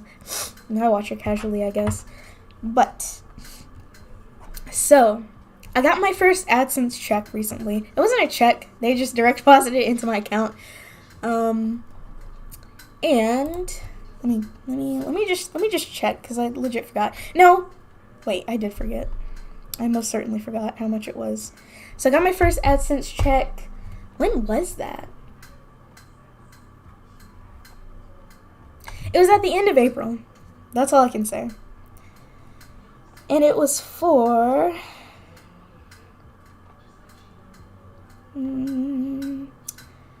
okay, my first Google AdSense check was in the amount of $391.66. That's how much I made. So this amount, all right, let me just say this. I enabled I enabled monetization on my channel in September of last year. I believe the date was September 4th. So after that, my videos started accruing money. And the only reason I was able to even enable monetization on my channel was because I made the Classically Abby video, which did numbers for me, right? At this point, it has 51,000 views.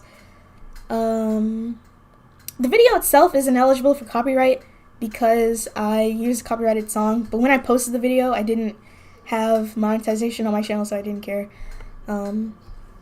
But this video did numbers for me, and I ended up getting the 1,000 subscribers and 4,000 hours of watch time needed to enable monetization. So I went ahead and did that. It took really not that long to do. It wasn't that complicated of a process. I do know that I had to like provide tax information, all of that, and I did do my taxes this year for 2020 because I had a job last year that they gave me a W-2 and I like made money and had to pay taxes on it.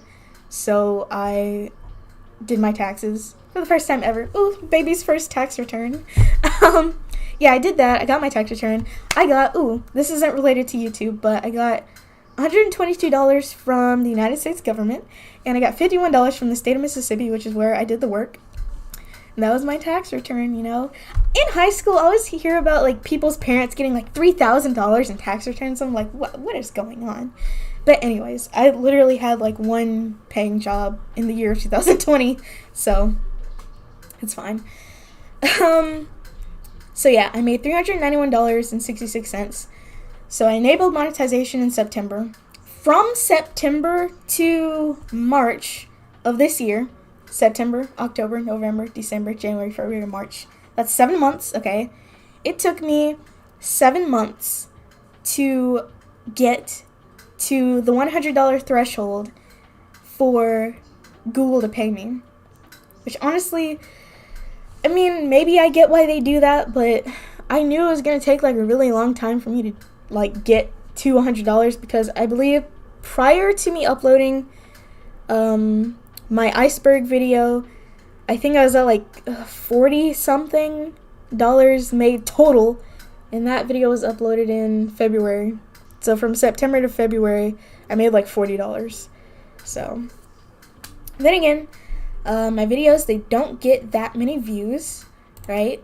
Let's just say, let me sort by date. I'm looking at my YouTube studio. So my last video that I uploaded yesterday, which is ranked 4 out of 10 for views, for like my last 10 videos. I got 47 views on my previous video, my quick vid about the person selling Sims 4 custom content for $100. That got me 47 views. My previous video before that, my unsolicited RuPaul's Drag Race Season 13 review, got 48 views, and that was uploaded on April 28th, so like a while ago. It wasn't that popular. And that video netted me a whole quarter. Boy, I made one quarter from my RuPaul's Drag Race video, 25 cents, right? So my RPM, which is revenue per mil meaning 1,000 in this instance, for this specific video, by the way, not my whole channel, was $5.21. So if I get to 1,000 views on my RuPaul's Drag Race video, I will have made $5.21. Only saying this for this video because the stuff, like the analytics, they haven't calculated for my last video since it was uploaded yesterday. Alright, so for my last popular video, which is the one that I made about Gabby Hanna that I uploaded April 20th, it has 1,416 views, and I got $3.44 for it up until now. My RPM way lower, it's $2.47.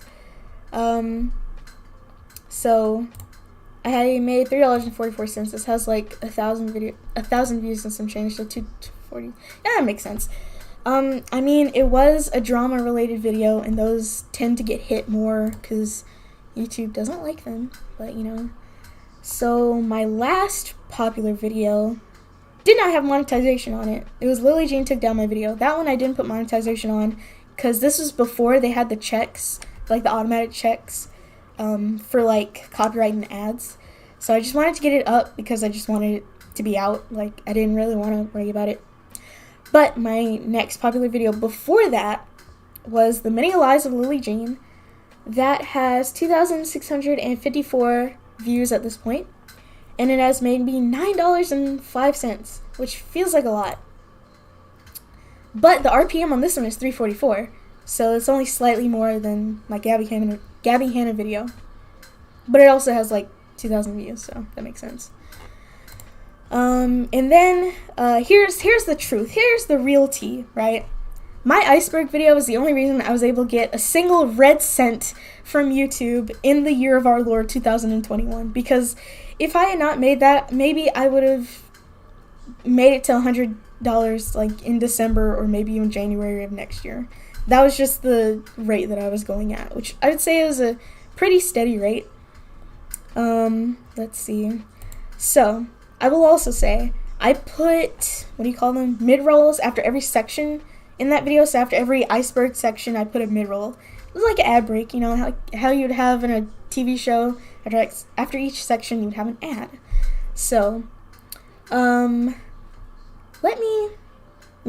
Alright, so my iceberg video, this is now my most popular video. It has, how many views does it have? Does it really have 69,000 views? My goodness. Okay, I wasn't paying attention to it, but it has 69,628 views, right? Okay, that's how many views it has. Keep in mind, it has a crap ton of mid-rolls on it. And since it was uploaded, so, when was this uploaded? February 3rd. Okay, this video has netted me $403.64. Okay, that's how much I've gotten from that singular video. So, I think all of this goes into what I was saying about not wanting to make YouTube my career. I got really lucky with having this iceberg video do well. It was a trendy video. Honestly, the trend was kind of old, but people are still making iceberg videos and they're still doing pretty well. So here's the thing with this video. It was based on a trend. It was something that no one else had done. There were no Sims iceberg videos, and there were barely any Sims icebergs. There were 3 when I did the video, and only one of them was really like on and popping. And of course I added some entries myself at the end, just to spice it up, you know. So it was a trend, it was niche, and it had never been done before, right? And I guess people were looking for it, because I know I was looking for a Sims iceberg video. I was looking for one. Nobody had made one, so I made one myself, alright? That's essentially what happened. It ended up being really long. It's almost 40 minutes, which is so long. Oh my god, it took so long for me to make. As of right now, okay, I haven't really been like looking into it because I don't care, but the last time I checked, which had to be like a month ago, there was only one other Sims iceberg video, and it was in Spanish. So there you go. My video is in English. So they could have ripped off my entire video. Honestly, I wouldn't have cared, because hello, they're bringing it to an entirely new audience because it's in Spanish. So if they did, I legit don't care. It's fine. They didn't though. I'm fairly certain they did not. The video that they made was like sub 20 minutes, and mine is 40. Anywho, how? That is those, yeah. What was I trying to say? Well, let's look at this. Let's look at my top few videos. We've already looked at the Sims Iceberg one, which is my most viewed video. My second most viewed video is the Off-Brand Girl Defined I Won't Stop Advertising that I made. That was last July. That was almost a year ago. Oh my goodness. That'll be a year ago next month. Oh my god, it feels like yesterday. Goodness. I must be getting old because time is flying. Anyways, that was my second most viewed video. 51,000 views. No money made off of it because it was copyright claimed, which I didn't care about at the time, and I still don't care about it. My third most viewed video has 4,000 views, and it's called, this was published way before I had advertising enabled, yeah. It's called Sometimes Your Faves Suck, and it was about Mark Holcomb and Yvette Young. Published January 15th, that one has 4,000 views, so keep in mind all 4,000 of these views did not get ads on them. And I made $1.60 off that video. If you go into the revenue tab, my RPM is 38 cents, which is funny, I guess. I don't know. I really don't know. Oh, I know, because it's an average. Duh. The revenue per mil is 38 cents because they're taking into account the fact the video has 4,000 views and only a few of those views, like very few of those views, got ads on them. So the CPM, which is the cost per mil, which is per 1,000 ad views, not video views, is $8, which I think is pretty normal. Let's see here. My next most popular video, which I legit don't know why this video got as many views as it did, considering the other ones in the series got way less. I don't know, I guess this video just really resonated with people, but it was the underground world of Habbo retros. I still get people commenting on this video sometimes, and like, I don't know, man. It's kind of on and popping for no reason. It got 4,000 views. This was after I enabled ads. So this got I made $8.38 off the video. And I mean, that's kind of it. Okay, so for the first video that I published after enabling advertising, okay, which also happened to get mildly popular, according to me anyway. Some people would consider this completely hidden, but I don't. It reached enough people where I had people reaching out to me to talk about it, like, more than once. Was my video about Valnet. That one was published September 9th, so like a few days after I enabled advertising. It had 1,451 views, and from that I made $10, which is interesting. I don't know why it made so much for, like, I don't know. Maybe because it was at the beginning of my reputation with advertising, which is why I got a decent CPM. Anyways, all of that is to say that, I forgot one thing. I forgot Ko-fi, okay? I forgot Ko-fi. So, I have had people send me Ko-fi sometimes. The only real time that I can identify for the reason that people send me money through Ko-fi, the first time was from the Classically Abby video. I had an influx of people sending me money through that, okay? Another time, someone sent me, like, a Ko-fi because they liked my book review about Luckiest Girl Alive. That surprised the heck out of me. And then the third time that I could actively identify why people were sending me money through Ko-fi was from my... Oh my gosh, how do you say this? I keep forgetting. Lily Jean. My Lily Jean video. The whole debacle with that. So, how do I see how many... Okay, I have to go to my page. So each Ko-fi is like $3, and I got 61.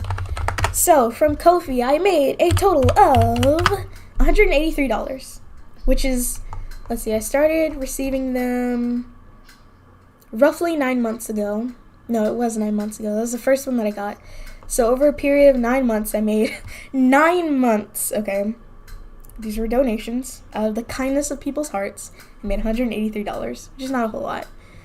I mean, it's a lot considering I'm genuinely surprised that people want to give me money, like, voluntarily anyways. Like, not even just watching ads, but, like, giving me money. Like, I'm going to whip out my credit card and throw it at this chick because I like the stuff that she does. That's still wacky to me, you know? I still find it odd. Like, keep doing it, but I don't know, man. I have bought Ko-fis before, but it's usually for artists that I follow. Because I do have, like, a whole art Twitter, and, like, an entire artist presence that is, like, separate from my YouTube presence. So I would say that's different. But, so if we combined that with, where am I? 183 plus 3, oh my goodness, I forgot just that fast. 3, oh my god, I just forgot just that fast. It's 3 something. 361? No. Let me find out. Where is it? 391. Duh. So, in total, from my entire time being on YouTube, okay, I started, let's see, we're gonna sort by date, but the other way. My first video uploaded here was January 14th, 2019. That was my sugar daddy video. Gosh, memories. I love that video still. So, since creating, okay, no, because I created my channel like a while ago, but since uploading videos and pursuing the whole YouTube thing, in 2019, January 14, 2019. Since then, okay? It's, 3 years ago?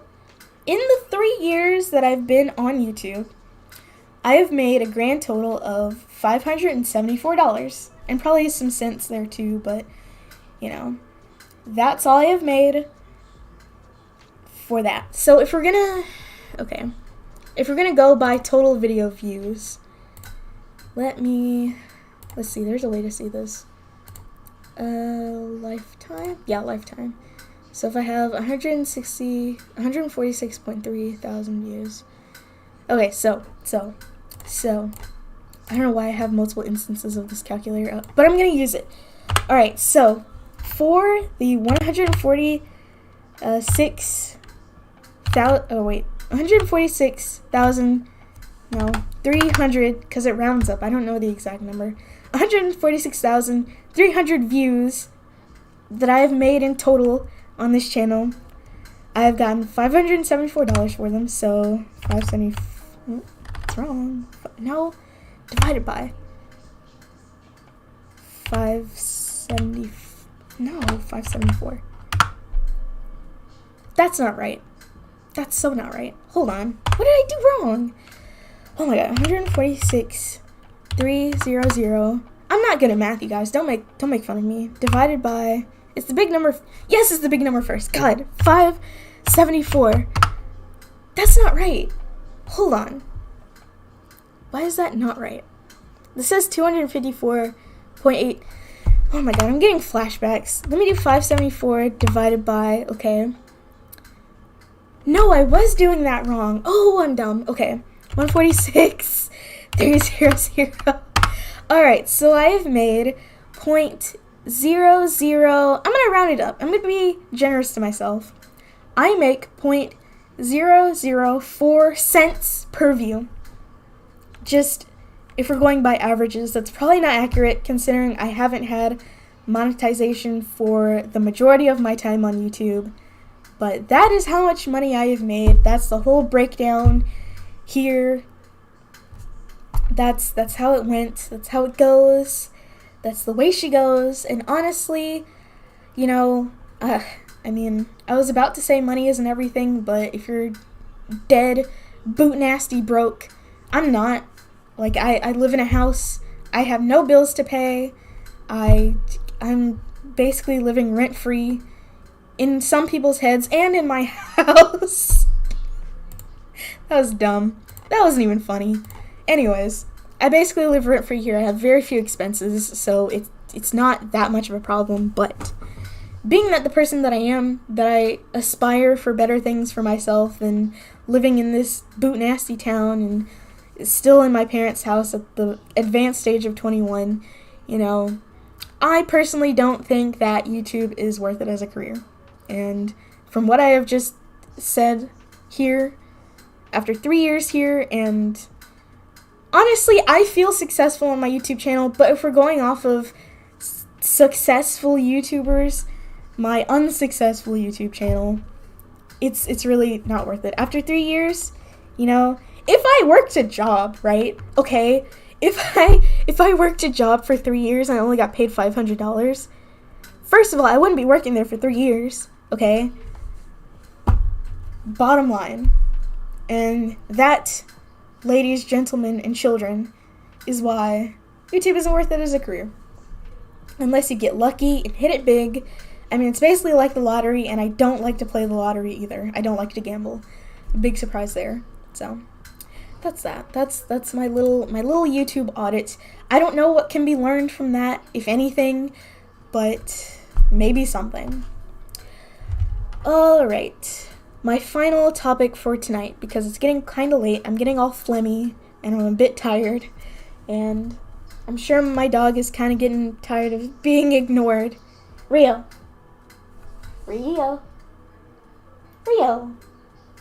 He's ignoring me. I can't believe this. What's up, dude? You chilling? He is so mad that I just woke him up. Oh, I'm so sorry, bud. You can go back to sleep. 21300.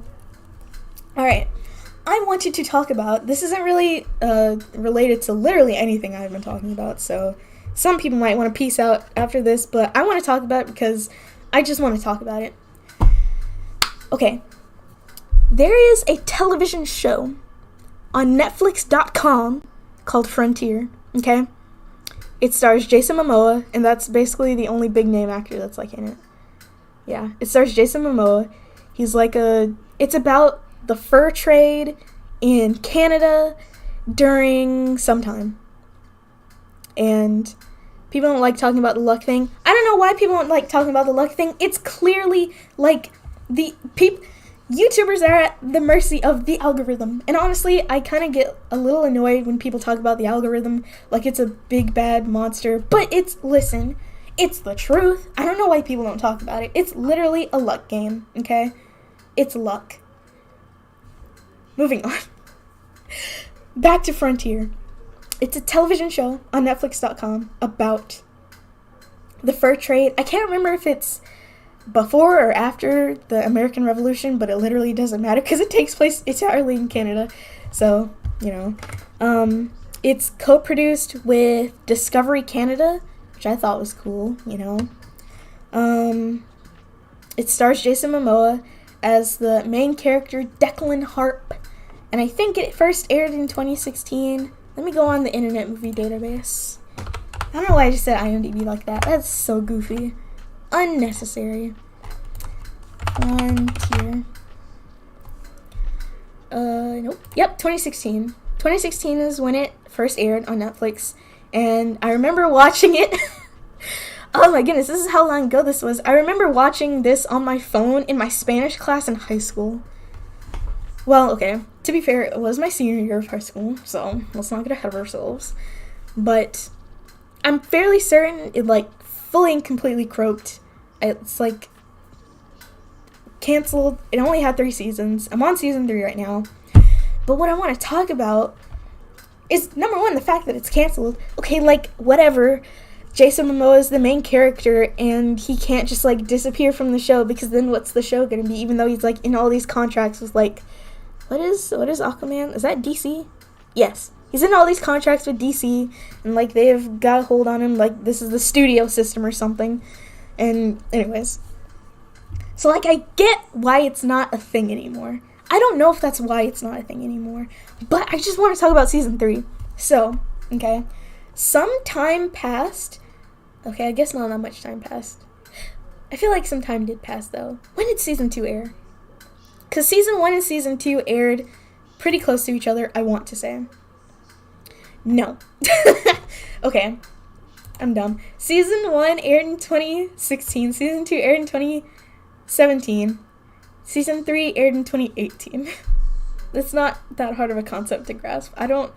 Anyways, it felt like, okay, some time passed between between season 2 and 3. It just feels that way. I don't know why. It's there's not even a time jump in the show, but it felt like I waited a really long time for season 3. That's all I'm going to say. Anyways, I didn't have to wait that long for season 2, but I had to wait a long time for season 3. And I'll be waiting forever for season 4 because it's not coming out. Also, I don't even know if the story is over. I don't know what's going to happen at the end of the 3rd season. Anyways. But what I want to talk about, something that I'm just really has thrown me for a loop. Okay, so there is, where is he? Okay.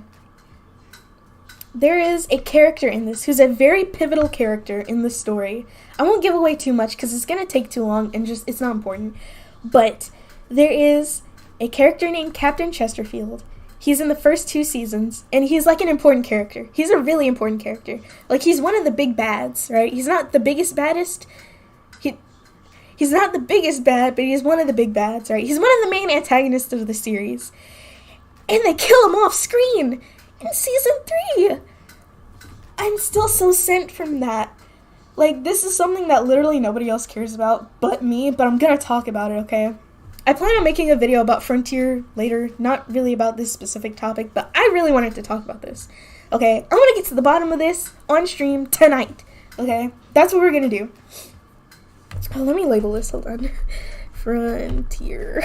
Okay, so at the end of season 2, we see Captain Chesterfield. He's alive and well, and he's like, it's okay. I don't want to give it away too much, but it's like established that he is going to play some part in season 3 because he's really pivotal to the plot, right? Season 3 comes along. We don't see Captain Chesterfield because he died. He died between season 2 and 3. And I'm given like, I don't know how many answers. And I'm looking at IMDb here. I'm looking at the cast. And he's definitely not in season 3. He's not going to pop back up at the end. Because it says he's in 12 episodes from 2016 to 2017. There's no 2018 here. Most of these characters, most of the top billing cast, right? They're in from 2016 to 2018, right? Except for some of the ones that come in through the second season. Okay. He's not in the third season. He dies off screen. I still don't understand why he dies off screen. Why would they do that to Chesterfield? There's literally no reason. Okay, so here's my theory. Something has to have happened to this actor, or I don't know. The name of the actor is Evan. I'm not gonna try to pronounce that, but something has to have happened to him. Is this man even still alive, like in the real world? Is he still alive? He's an actor and producer. No, because he was in something in 2021. This man isn't dead. I really want to know if they wrote him out. There has to be. Okay, I'm gonna go to season 3 on IMDb. There is no information. Okay, well, I don't want to get spoiled, so I'm not gonna. There's gotta be something. There like some trivia, like oh.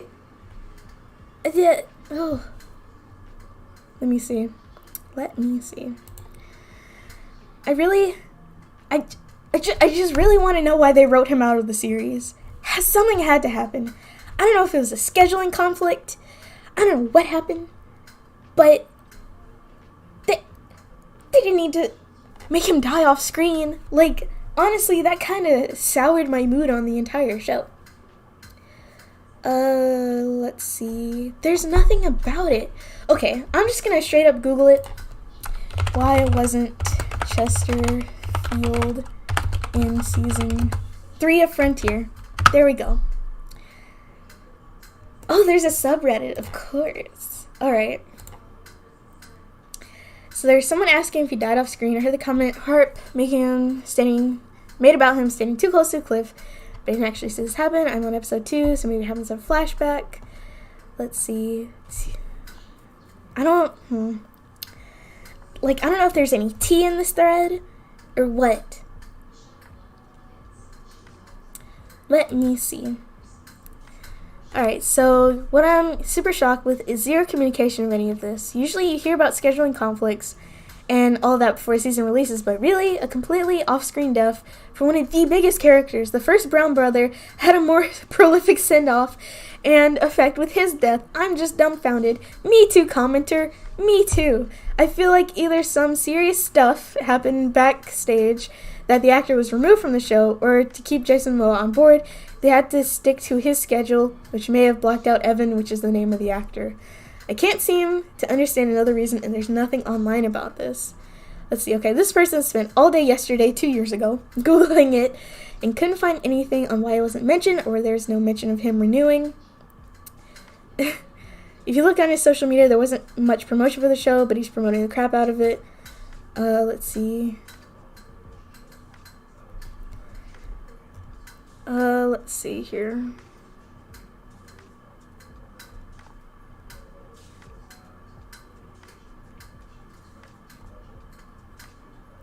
I mean, what most of these people are saying is that it's just a scheduling conflict. Or, I mean, this is mostly speculation. I don't, have the... Oh, here we go. It's from December 2018, so...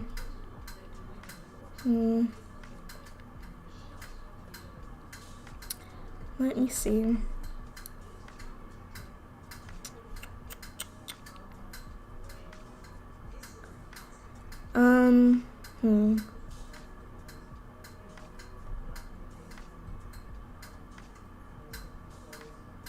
Okay, so I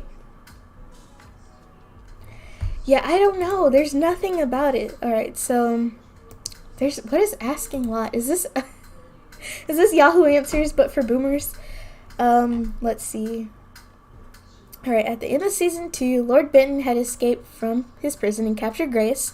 While Governor Chesterfield let Declan Harp go free in order to get her back. That is what happened at the end of season 2. It comes as no surprise that some of the darkest moments happen in season 3. Wait a darn minute.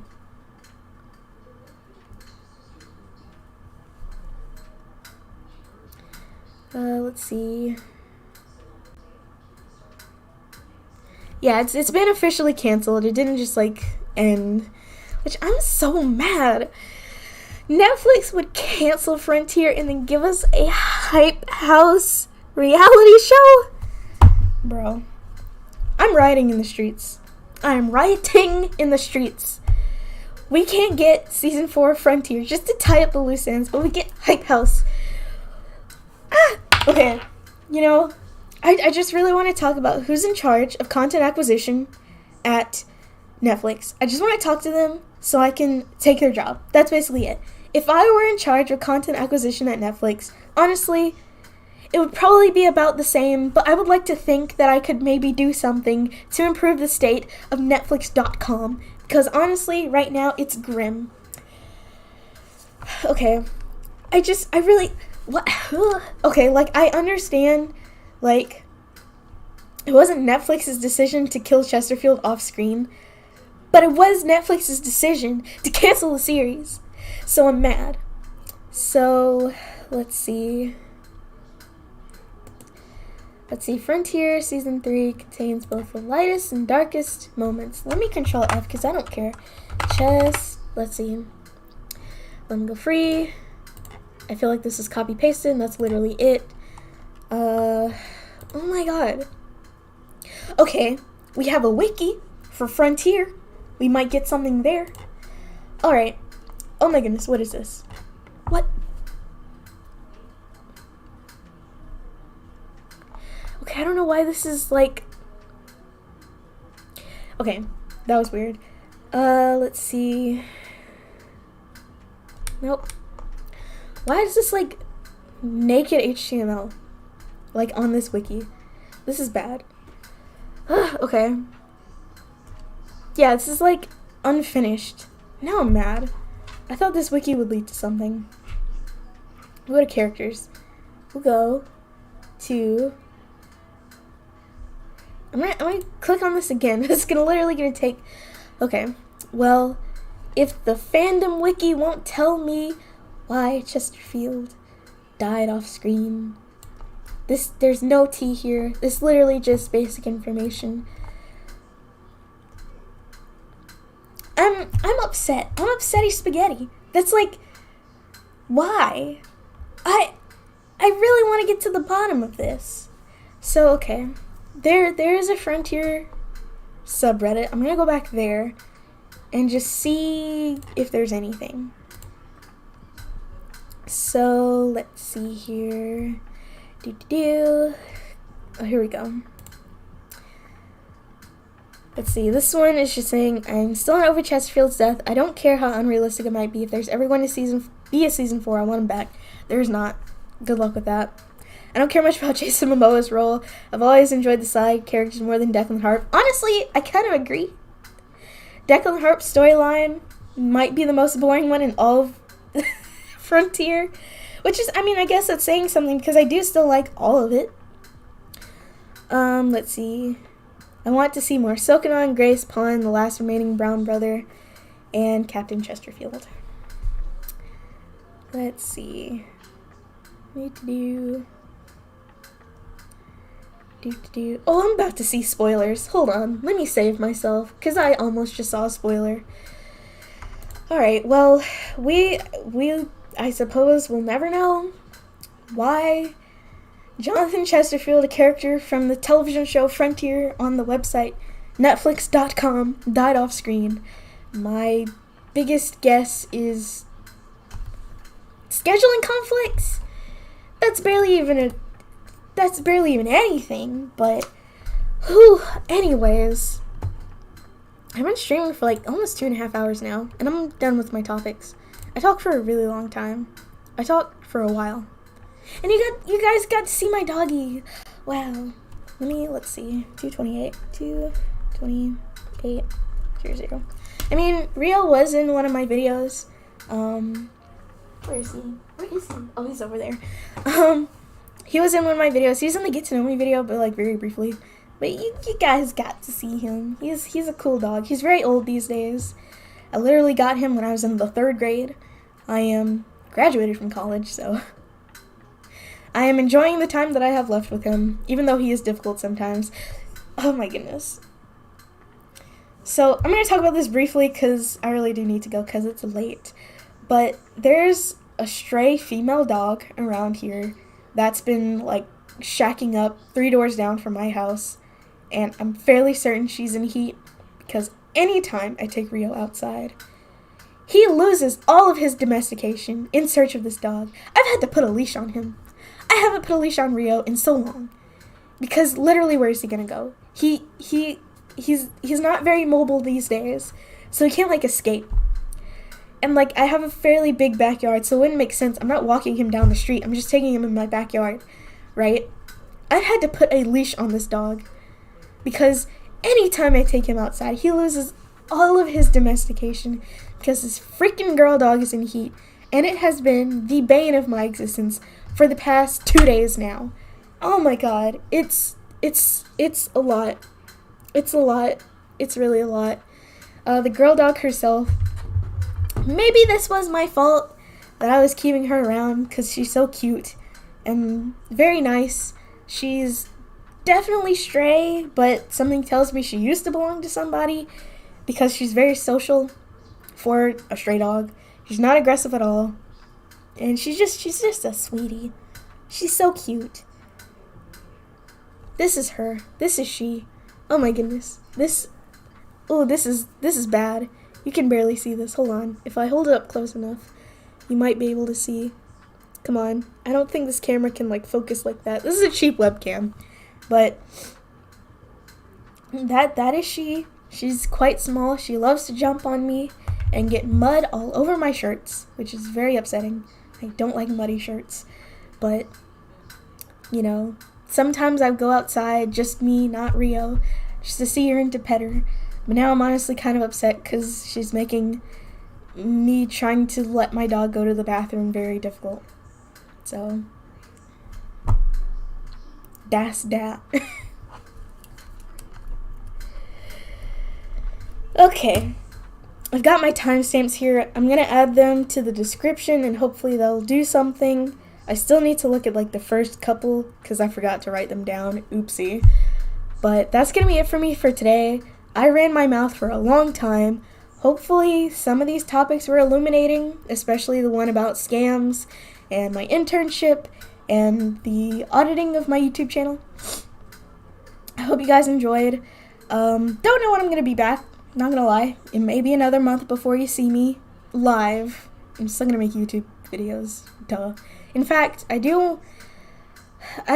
have the results from my poll saying, you know, hey, this is the one video that I'm going to make next. Weird accent, but it's pretty unanimous. After 4 days and 87 votes, you guys really want me to Photoshop myself perfect. So that'll be interesting. It'll certainly be something. So I'm gonna try to do that tomorrow. I'm gonna try. No promises. Cause my energy has just evaporated these last few months. It's not good. But I'm gonna try. I'm gonna wake up nice and early, and I'm gonna hammer out a video, and it'll be great. Maybe. But anyways, more videos to come. Streams, we don't know. And by we, I mean me. I don't know what I'm gonna stream next. Might be next week. Might be a month. Might be never. Oh my goodness. Okay. If it was never, then I would like, make a post somewhere saying that I'm not going to stream ever again. Like, I'm not just gonna leave you guys high and dry like that. Like, no. Yeah, that's it for me. I'm so bad at ending these things. I'm done. I'm gonna go lay down. It's like 9 o'clock, so by lay down I mean sleep. I'm going to watch an archived Lemmy stream, because I'm into that again. Been watching his Euro Truck Simulator streams. I don't know why, but they're super relaxing. They helped me go to sleep last night, so that's what I'm gonna be doing. Maybe. That's it for me. I'll see you in the next video, or the next stream, or maybe in real life if you're my stalker. I don't know. I don't have a stalker. That was weird.